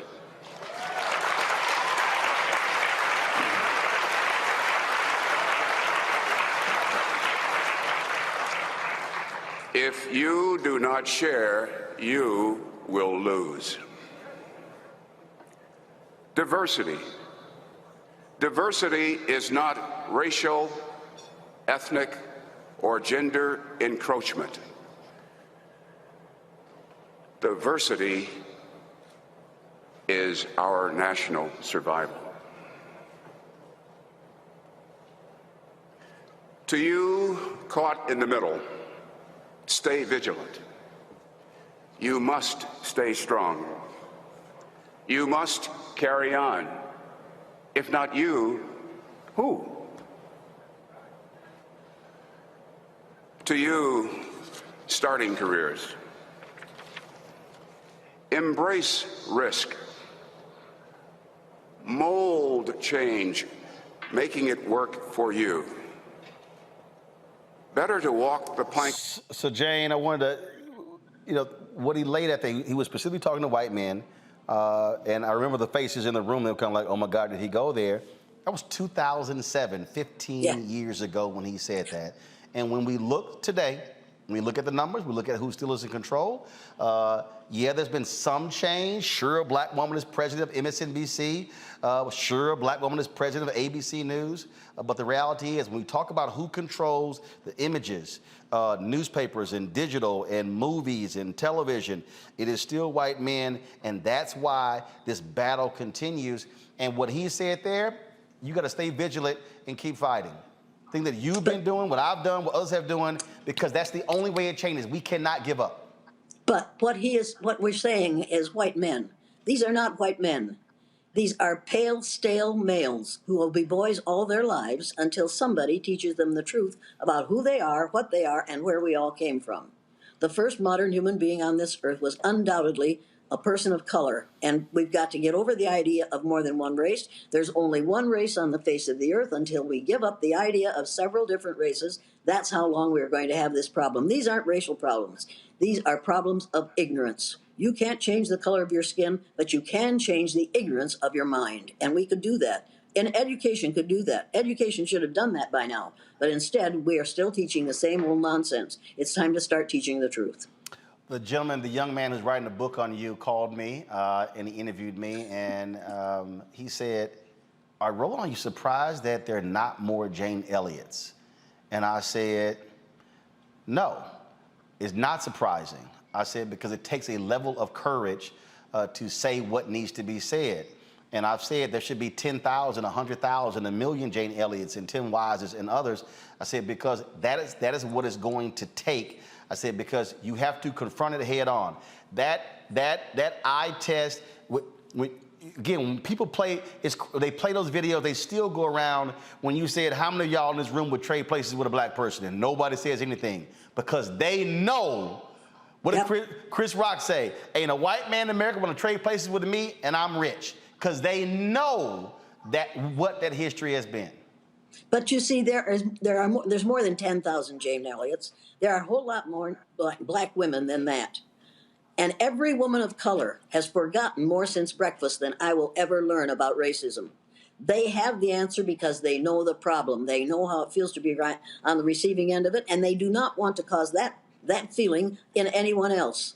If you haven't had that experience, you don't realize how damaging it is. They have had that experience, and they're going to be the ones who lead us out of this mess. Make no mistake about that. They are going to be the ones who lead us out of this mess.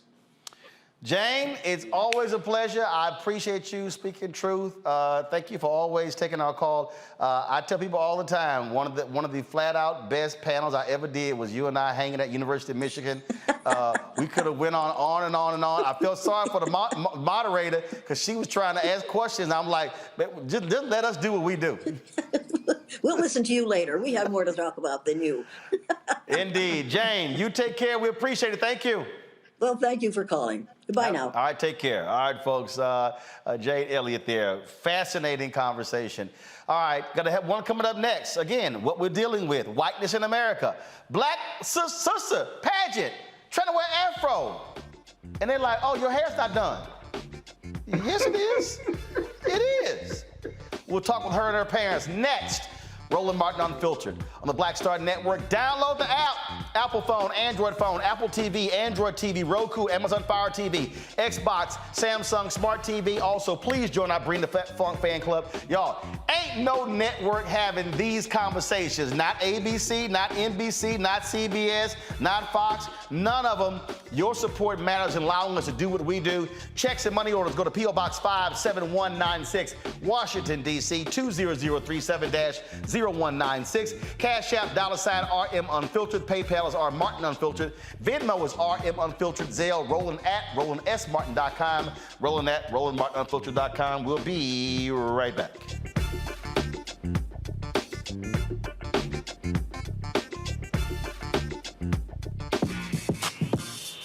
When we invest in ourselves, our glow, our vision, our vibe, we all shine. Together, we are black beyond measure. Hatred on the streets, a horrific scene, a white nationalist rally that descended into deadly violence. White people are losing their damn minds. As an angry pro-Trump mob storms the U.S. Capitol, we've seen We're about to see the rise of what I call white minority resistance.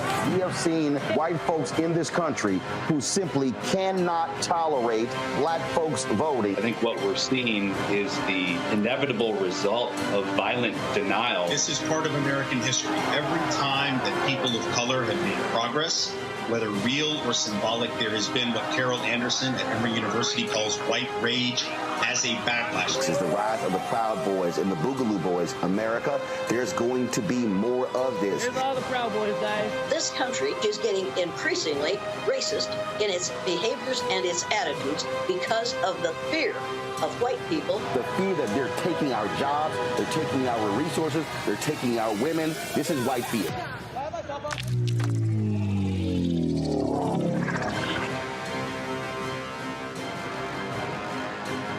When we invest in ourselves, we all shine. Together, we are black beyond measure. What's up, what's up? I'm Dr. Ricky Dillard, the choir master. Hi, I'm Amber Stevens-West from The Carmichael Show. Hi, my name is LaToya Luckett, and you're watching Roland Martin Unfiltered.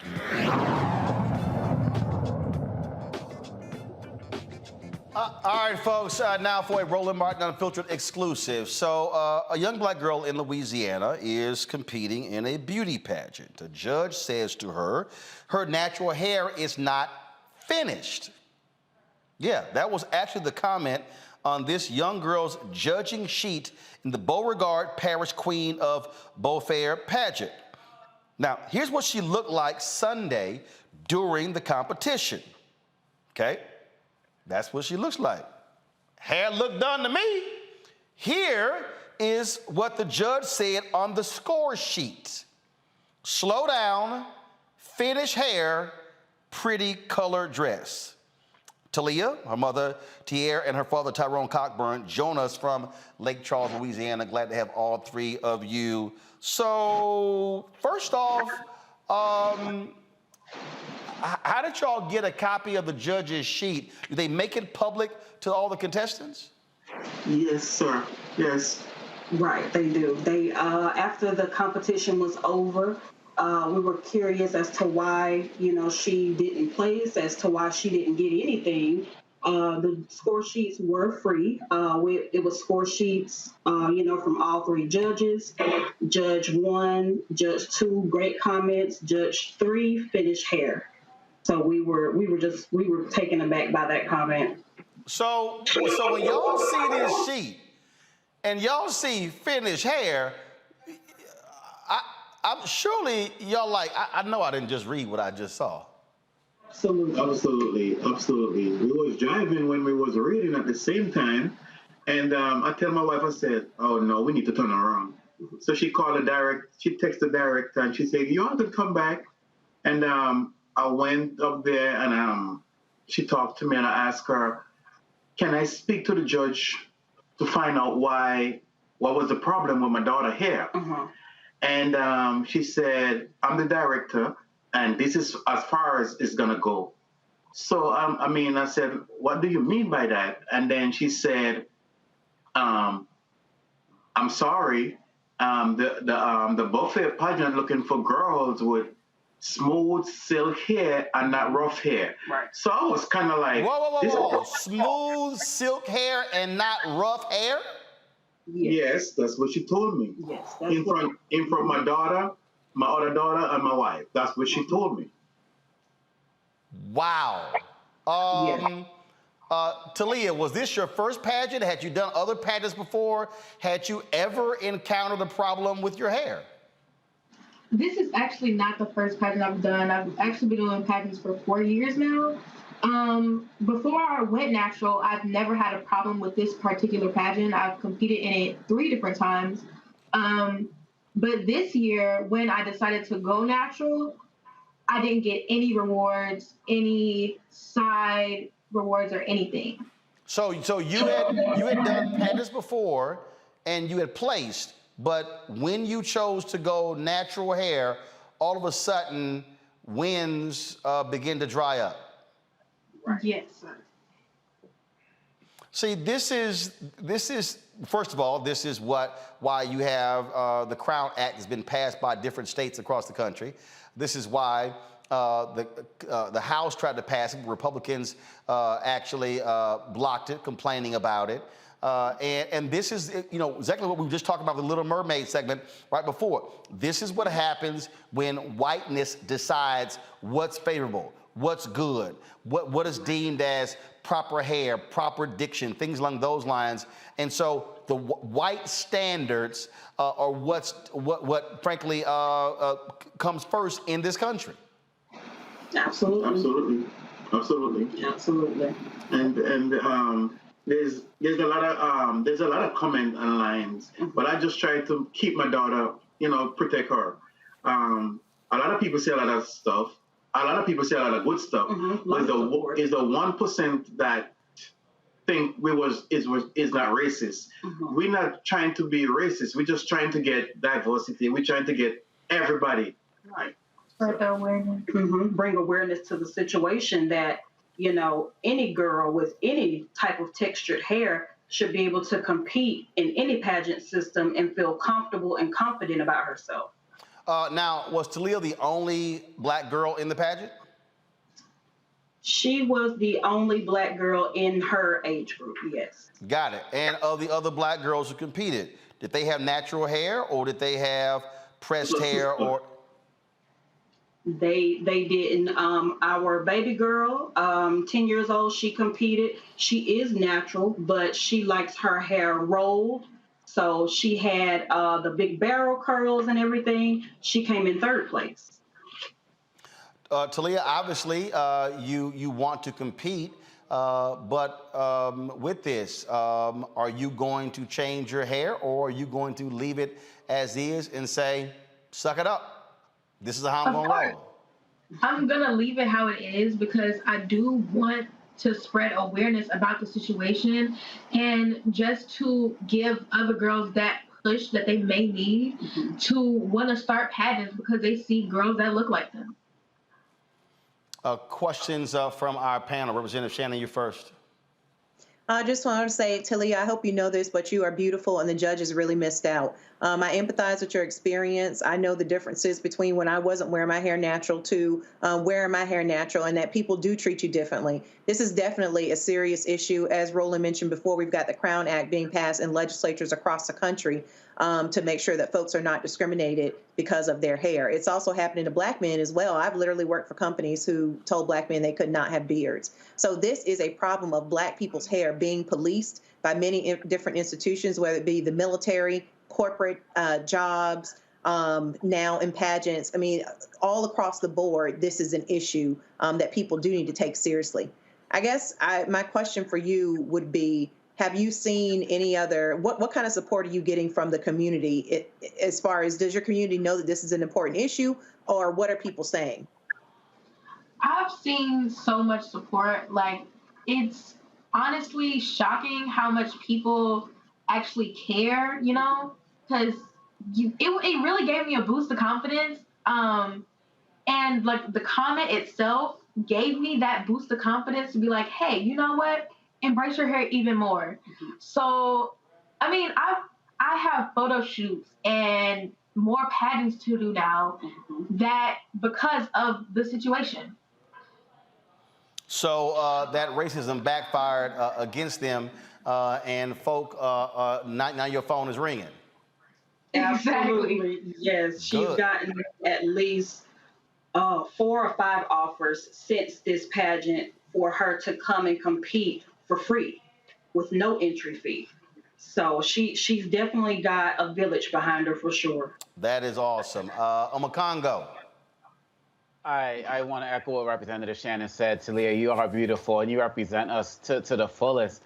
I want to know what message do you have just to the country. We see what you're going through. We see what's happening with The Little Mermaid. At the same time, we see movies like The Woman King coming in at #1, showcasing Black women in all of the splendor.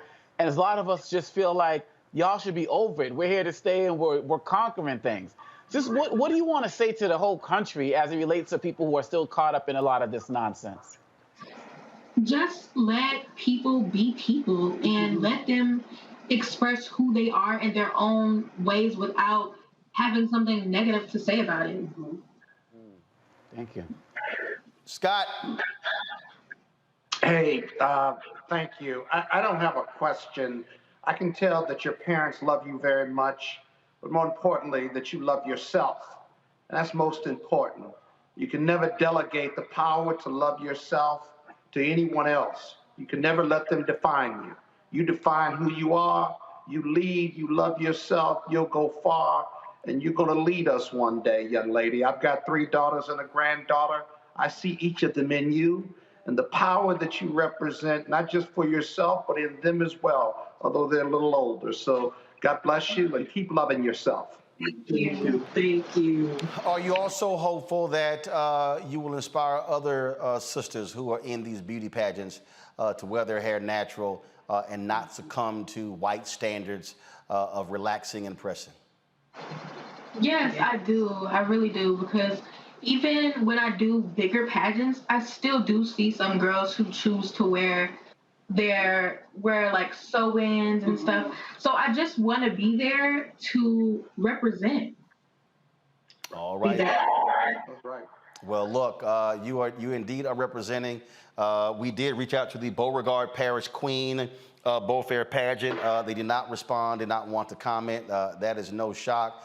And I hope all of the smoke that comes their way, they get all of it. And I would hope other folks who don't look like us would also call them out for the BS, and specifically that particular judge for those comments to understand that your hair was finished and they should be respectful of different standards. And again, we're not living by white standards anymore. We now have a say-so in terms of how we wear our hair, how we dress, and the clothes that we wear. Trust me, I had some white folks, even some Black people, get mad at me because I wore an African attire on MSNBC, and I told them they can all go to hell. I said, because guess what? Nobody gets to tell me what to wear. And one brother even was like, well, I couldn't hear what you had to say because of what you had on. I said, well, clearly you must be deaf, because one has nothing to do with the other. And so even understand there are some self-hating Black people out there as well who likely would try to tell you to change your hair in order to bend towards white standards. So you stay strong and stay committed in what it is that you want to do. Thank you. Yes, all right. Thank you. Y'all take care. We appreciate y'all coming on the show. Thank you so very much. Thank you. Thank you so much. Thank you. Folks, again, this is literally, I keep telling y'all, I mean, when I was talking to my publisher, I said, y'all, we got to publish the book. I said, because white folks going to keep doing crazy stuff. This is the embodiment of white fear. This is exactly what it is. So when we talk about how the browning of America is making white folks lose their minds, is where you got to get the book, because I walk you through the history. I keep trying to explain to people, which I lay it out. At every step in America, or as James said, the United States of America, at every step there's been Black success, it's been followed by white backlash. At every step of the way. And so there is this constant assault on how we wear our hair, how we talk, how we dress, what we have to say. But here's the crazy thing. Black people drive this country's culture. You got white kids running around dressed like hip-hop stars, and they want to sit here and emulate the Beyoncés of the world and LeBron James of the world because they're singing in pop culture. And so what I'm trying to say is we also have to learn how to resist, frankly, colonialism, because it still continues. It still continues. I got 120 suits. If I choose to wear a gray suit or a blue suit or a black suit on television, I can. If I choose to wear a dashiki, I can. And I don't give a damn what you have to say. And then somebody told me, well, you're not going to get hired by one of the networks. Well, because I hire my damn self. Because when you own, you're not worried about trying to please somebody else. Yes, and unfortunately, that has been the case for a lot of us. We have been caught where we have to change who we are, how we walk, how we talk, how we dress, because somebody else got an attitude. Well, guess what, white folk? We ain't going nowhere. And as James said, numbers are changing. We can handle climate change. Just saying. Get your copy of the book, White Fear, How the Browning of America is Making White Folks Lose Their Minds. Of course, available on all platforms. You know it, it's by Ben Bella Books, Amazon, Indie Books, Books A Million, Target, Barnes & Noble. Also, you can download your copy of the book on Audible as well. Trust me, we'd love to hear your thoughts. And if you buy the book, post on Instagram, post on Twitter, and I'll be sure to retweet it as well. Coming up next, we'll talk about how voting and health go hand in hand in Fit, Live, Win. Yeah, it does. We'll explain. Roland Martin Unfiltered on the Black Star Network.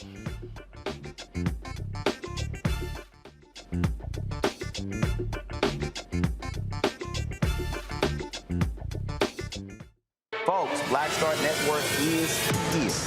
Hold no punches! I'm real revolutionary right now. Support this man, Black Media. He makes sure that our stories are told. Thank you for being the voice of Black America, Roland. Stay black. I love y'all. All momentum we have now, we have to keep this going. The video looks phenomenal. See, this difference between Black Star Network and Black-owned media and something like CNN. You can't be Black-owned media and be scared. It's time to be smart.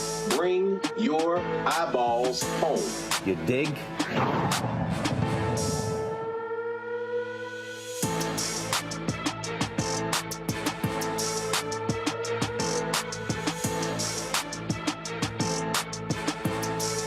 I remember being with The View when they said, we want to extend your contract. And I knew God said, it's time to move. It's time to go. And everybody was saying, Sherry, you got a great job. You're making all of this money. And I said, no, it's time. And they said, you ain't gonna be able to, you've been away from Hollywood. And I said, it's time to go. And when I didn't, that's when I realized I was about to go through this divorce and it was gonna be expensive, it was gonna be a lot. And I said, I'm gonna stay. I said, I'm gonna stay for a couple of years. So you make this money. See, go ahead. I'm gonna make this money and then I'll get out, Lord. So I'm gonna do a compromise. I'm gonna do what you say, but I'm gonna do it on my thing. And he went, really? He went really. And you know when he went really? They said that we were heavy in contract negotiations. And they came, my manager called, she said, they're not gonna renew your contract. And I went, hey, so wait, what? So what? Just yesterday, they was offering me more money. She said, they just decided not to renew your contract. And I remember sitting in front of the mirror at The View, and I went, what happened? And it was very clear. God said, I told you it was time to go.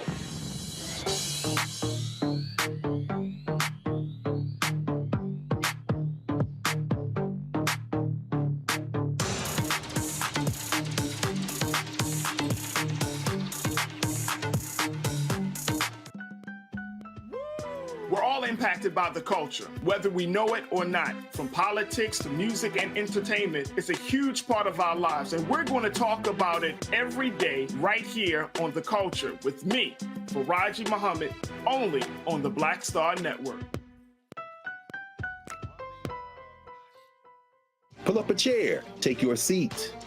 The Black Tape with me, Dr. Greg Carr, here on the Black Star Network. Every week, we'll take a deeper dive into the world we're living in. Join the conversation only on the Black Star Network. When you talk about blackness and what happens in black culture, we're about covering these things that matter to us, speaking to our issues and concerns. This is a genuine people-powered movement. There's a lot of stuff that we're not getting. You get it, and you spread the word. We wish to plead our own cause. Too long have others spoken for us. We cannot tell our own story if we can't pay for it. This is about covering us. Invest in Black-owned media. Your dollars matter. We don't have to keep asking them to cover our stuff. So please support us in what we do, folks. We want to hit 2,000 people, $50 this month, raise $100,000. We're behind 100,000, so we want to hit that. Y'all money makes this possible. Checks and money orders go to P.O. Box 57196, Washington, D.C. 20037- 0196. The Cash App is $RM Unfiltered. PayPal is R Martin Unfiltered. Venmo is RM Unfiltered. Zelle is Roland at RolandSMartin.com. Hey, I'm Amber Stevens-West. I'm Avery Sunshine. So this is Roger Bow. I got a message for Roland Mascot. Oh, I'm sorry, Ascot Martin. Buddy, you're supposed to be hooking me up with some of these mascots. I'm sorry, ascots that you claim to wear. Where's mine, buddy? Where's mine? That's all I got to say to you, okay? Mascot, goodbye. Hi, this is Essence Atkins, and you're watching Roland Martin Unfiltered.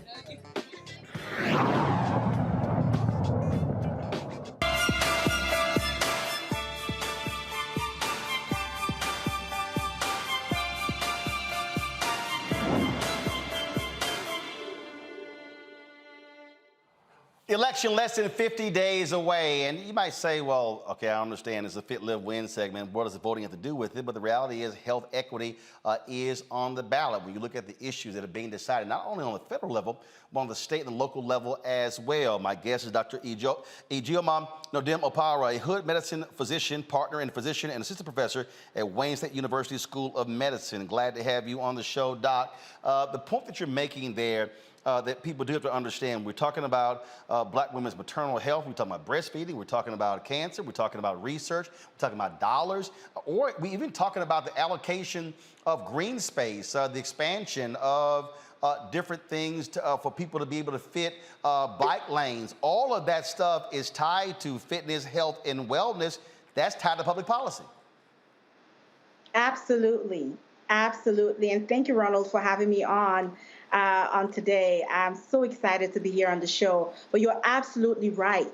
You know, what we say in medicine, what we're beginning to learn as we are evolving the system of healthcare, medical education, research, practice, and policy is we understand that what we call the social determinants of health impact health outcomes more than the biomedical piece. What do I mean by that? The conditions in which we live and work and play, as well as the structural or systemic drivers that inform those conditions, our housing, education, income, whether or not we're incarcerated, the quality of healthcare we have access to, whether we live in livable, safe, nurturing neighborhoods, et cetera, et cetera.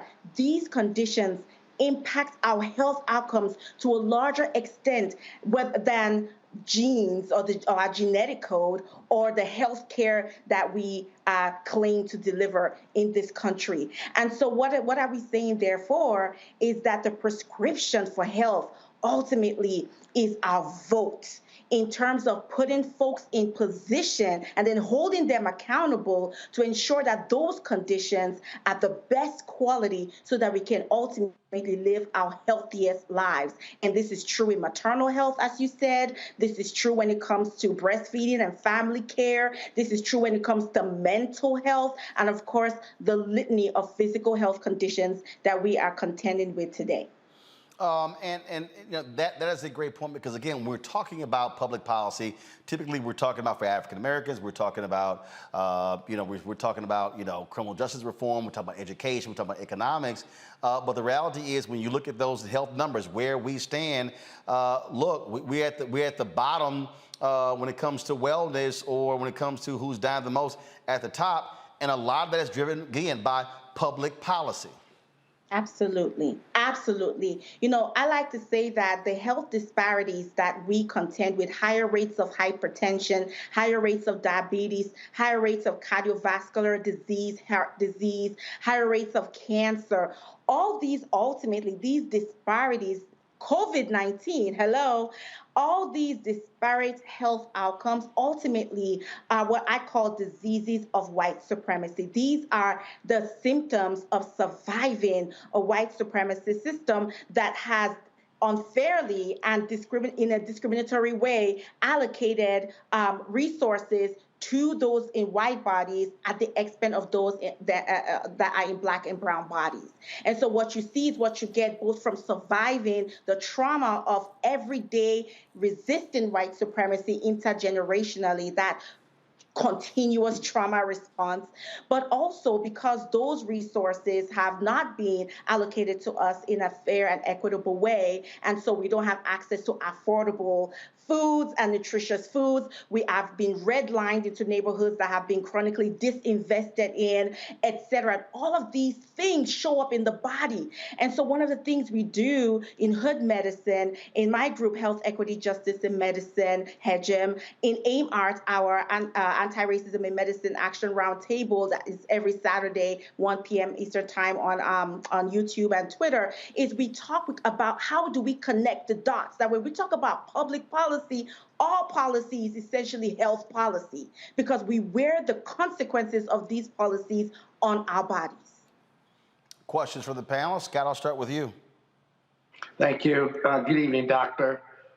Can you talk a little bit about the cost of the stress of just being Black in America, especially for Black men? I mean, I think you've touched on it, kind of on a broader scope, but for someone like me, or someone at any socioeconomic level, the cost of being Black and male in America, how does it manifest itself? And what can we do as a group of Black men to relieve that stress on a daily basis? I think that's a great question, and thank you so much for asking it. You know, the key way that the cost of being a Black man in America, again, the cost of surviving white supremacy as a Black man in America ultimately shows up in dying before our time.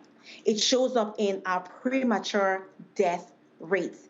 I'll give you an example. Here in Detroit, where I sit in the area, we have Black folks, specifically led by Black men, dying anywhere from 5 to 15 years earlier than their white counterparts. This is as a result of the weathering effect of, and when we say weathering, the ways in which our bodies suffer the stress, undue stress of surviving white supremacist systems each and every day and throughout multiple generations. So we have higher rates of illnesses like we talked about, hypertension, diabetes, heart disease, etc., infectious illnesses, but also from a mental health standpoint, undue stress, chronic toxic stress, we like to call it, that then also shows up in higher rates of cancers and other autoimmune illnesses and other many illnesses. And so what can we do about it as a people? I think I'll tell you what, we are already doing that. It is the coming together as a community,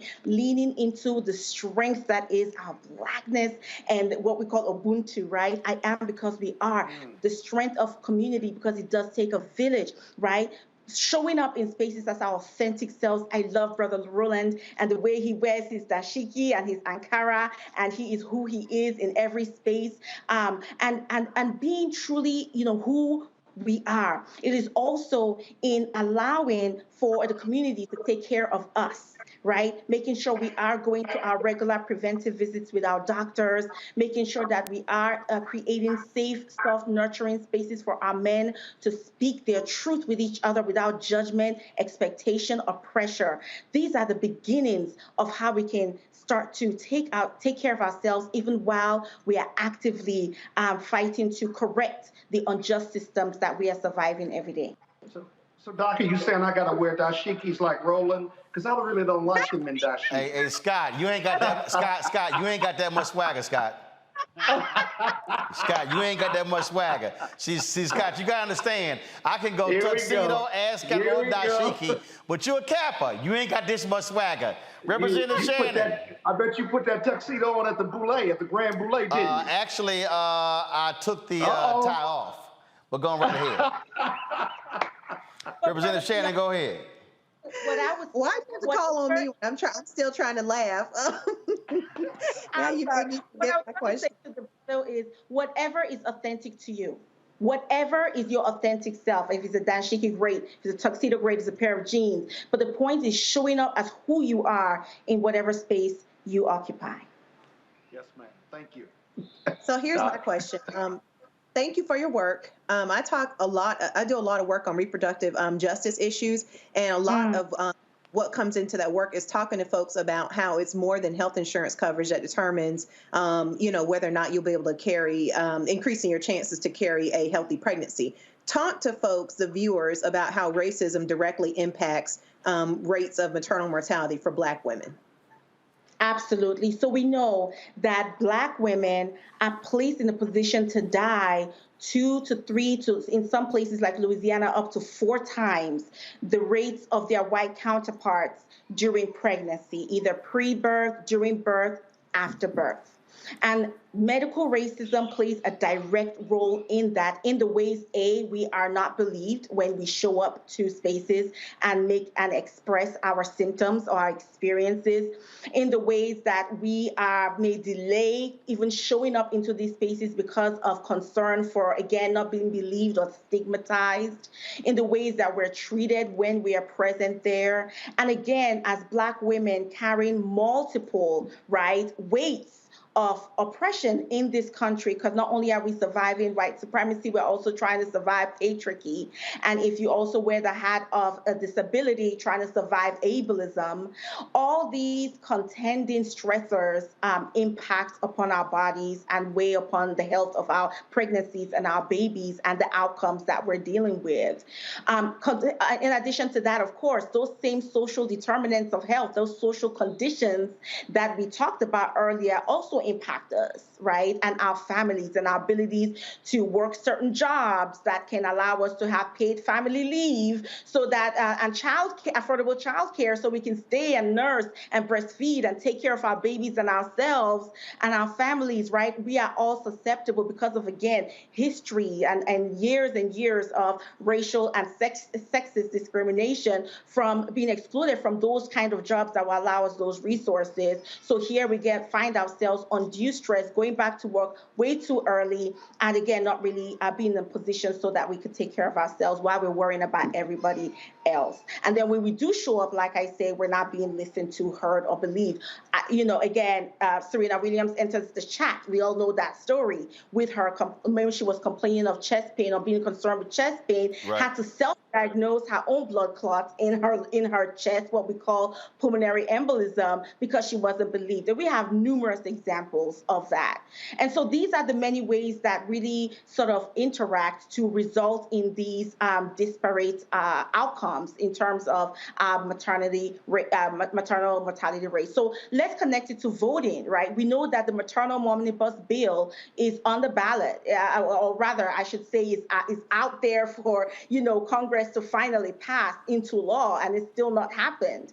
And what is the maternal omnibus bill? Is a collection of bills that address everything we've talked about, bills that folks on the ground, grassroots reproductive justice organizations like BMMA, Black Mamas Matters Alliance, and so many folks, Sister Song, so many of Black women-led folks that have been pushing, for addressing maternal mortality health in Black maternal mortality in a way that is comprehensive and addresses all our concerns. So when we vote people into power, into positions to actually move and make these issues into law so that we can address these issues, this is why I say voting is a powerful prescription. Voting is indeed medicine. Voting is indeed care. Congo. So the question I have for you, Dr. Opara, is how do you connect the issue of voting? We got the midterms coming up now, and we're talking about health, particularly as it relates to Roe v. Wade being turned back, and particularly how it affects us in the Black community more, and our sisters, and why that should even motivate us to get out and vote more in November, which is how we started the show, talking about the midterms and the elections coming up. Oh, absolutely. I think that's a fantastic question. The overturning of Roe v. Wade through Dobbs v. Jackson Women's Health Center is a great example of understanding that our democracy is very fragile, and requires hypervigilance. But nobody understands that more than Black folks, especially Black women, We knew way in advance that this was going to happen, that, freedom ain't free, or that just because we earn freedom doesn't mean that it's forever guaranteed. You got to stay on top of it. And I want to be so just respectful and thankful and grateful to our Black women leaders, particularly in our Black leaders, period, that we're on top of it and ensure that we were getting things in place in order to, protect ourselves from the impact of the overturning of this law. We know that we are placed again at higher rates or higher risk of negative outcomes as a result of Roe v. Wade and not having access to reproductive health. I often have to remind people that, this is not just about abortion. This is the whole spectrum of reproductive health. This is about prenatal care. This is about birthing care. This is about postnatal care. This is about menopausal care. This affects all of us. In one way, form, or fashion. So we need to be on top of it because this is our issue. So absolutely, it is on in my opinion, the ballot in the midterm. And for us in Michigan, for example, we have the People's Reproductive Freedom Act that is on the ballot, and we are trying to make sure that this gets passed into law so that reproductive health and reproductive freedom is codified in our state constitution as an example. And every state has its own thing, that it's doing, but it needs us to be out there, boots on the ground, knocking on doors, bringing our mothers and fathers and brothers and sisters and cousins and neighbors to make sure we are registered and we get to the ballot. Because again, that is healthcare. Voting is healthcare. All right. Doc, I certainly appreciate it. Thank you so very much for joining us and breaking that down. I appreciate you and everybody. Thank you. Have a wonderful evening. Folks, real quick, we'll tell you the latest. Roger Golubsky, that white cop in Kansas City, Kansas, who was arrested by the FBI on Thursday, has been released. He is on house arrest. That news just coming down. And so we have been covering this story here. Like I said, he is on house arrest as a result of being able to make bail, being released. And so we'll keep you abreast of what's happening in this case. Also, the Department of Justice announced today that they are investigating the Kansas City, Missouri Police Department for its employment practices. They've been named in several lawsuits alleging discrimination. In August, KCPD detectives sued the department, claiming he was punished for reporting another officer's illegal search. In April, Kansas City Police Department sergeant sued over alleged racial profiling during the traffic stop. And then later that month, 2 black female officers sued the department alleging discrimination, retaliation, and a hostile work environment. Of course, we were there in Kansas City at the invitation of the Kansas City Urban League. And so we look forward to having them on the show tomorrow to talk about this. They've been calling for this, and they got the DOJ investigation into the Kansas City Police Department. We'll also be reaching out to the mayor of Kansas City to get him on to talk about his department as well. That is it for us. Let me thank Amakongo, Representative Shannon, and Scott, who needs to wear a dashiki, but he ain't got no swagger. We certainly appreciate it. Thank you so very much. Hey, I got the Ask Scott on, and I'm looking better than you with the Ask Scott. I'm impressed with myself. Scott, you know there's nothing you can wear. You looking better than me at all. Even the beard. You can't. Come on now. Come on. I love you, bro. No, give me camera 7. See, Scott. See right here, Scott. See, remember, Alpha's your daddy. Right here. See right here. Remember, Alpha's your daddy. You can't. I mean, Scott, you start wearing that because of me. Scott, you wish you had this with swagger. You wish. You know you go to sleep. Scott, you wake up and the women in your audience. Scott, you wake up. You wake women up. On your Scott, show. you know you wake up. Let's go. Scott, you know you wake up and you say, "Damn, I wish I was Roland Martin." And you know what? I've never woken up like that, and I've never dreamed about you either, for what it's worth. And Erica say, damn, I wish you were too. All right, that's it. I have to go. I'll see you tomorrow. So outrageous. Yo, I'll be in Los Angeles tomorrow. I'm flying there for the Sidney Poitier documentary being done by Apple Films, Oprah and Reggie Hutland. That's going to take place on Wednesday, but I've got to promote the book there as well, so I'll see you up from LA tomorrow. That's it. Y'all know how we do it. Don't forget, download the Black Star Network app, Apple phone, Android phone, Apple TV, Android TV, Roku, Amazon Fire TV, Xbox One, Samsung Smart TV, and of course, please join our Bring the Funk fan club. Your dollars make it possible for us to do what we do. Check and money orders, P.O. Box 57196, Washington, D.C. 20037-0196. Cash App is $RM Unfiltered. PayPal R Martin Unfiltered. Venmo is RM Unfiltered. Zelle is RolandSMartin.com. Roland at RolandMartinUnfiltered.com. I'll see y'all tomorrow from LA. Holla!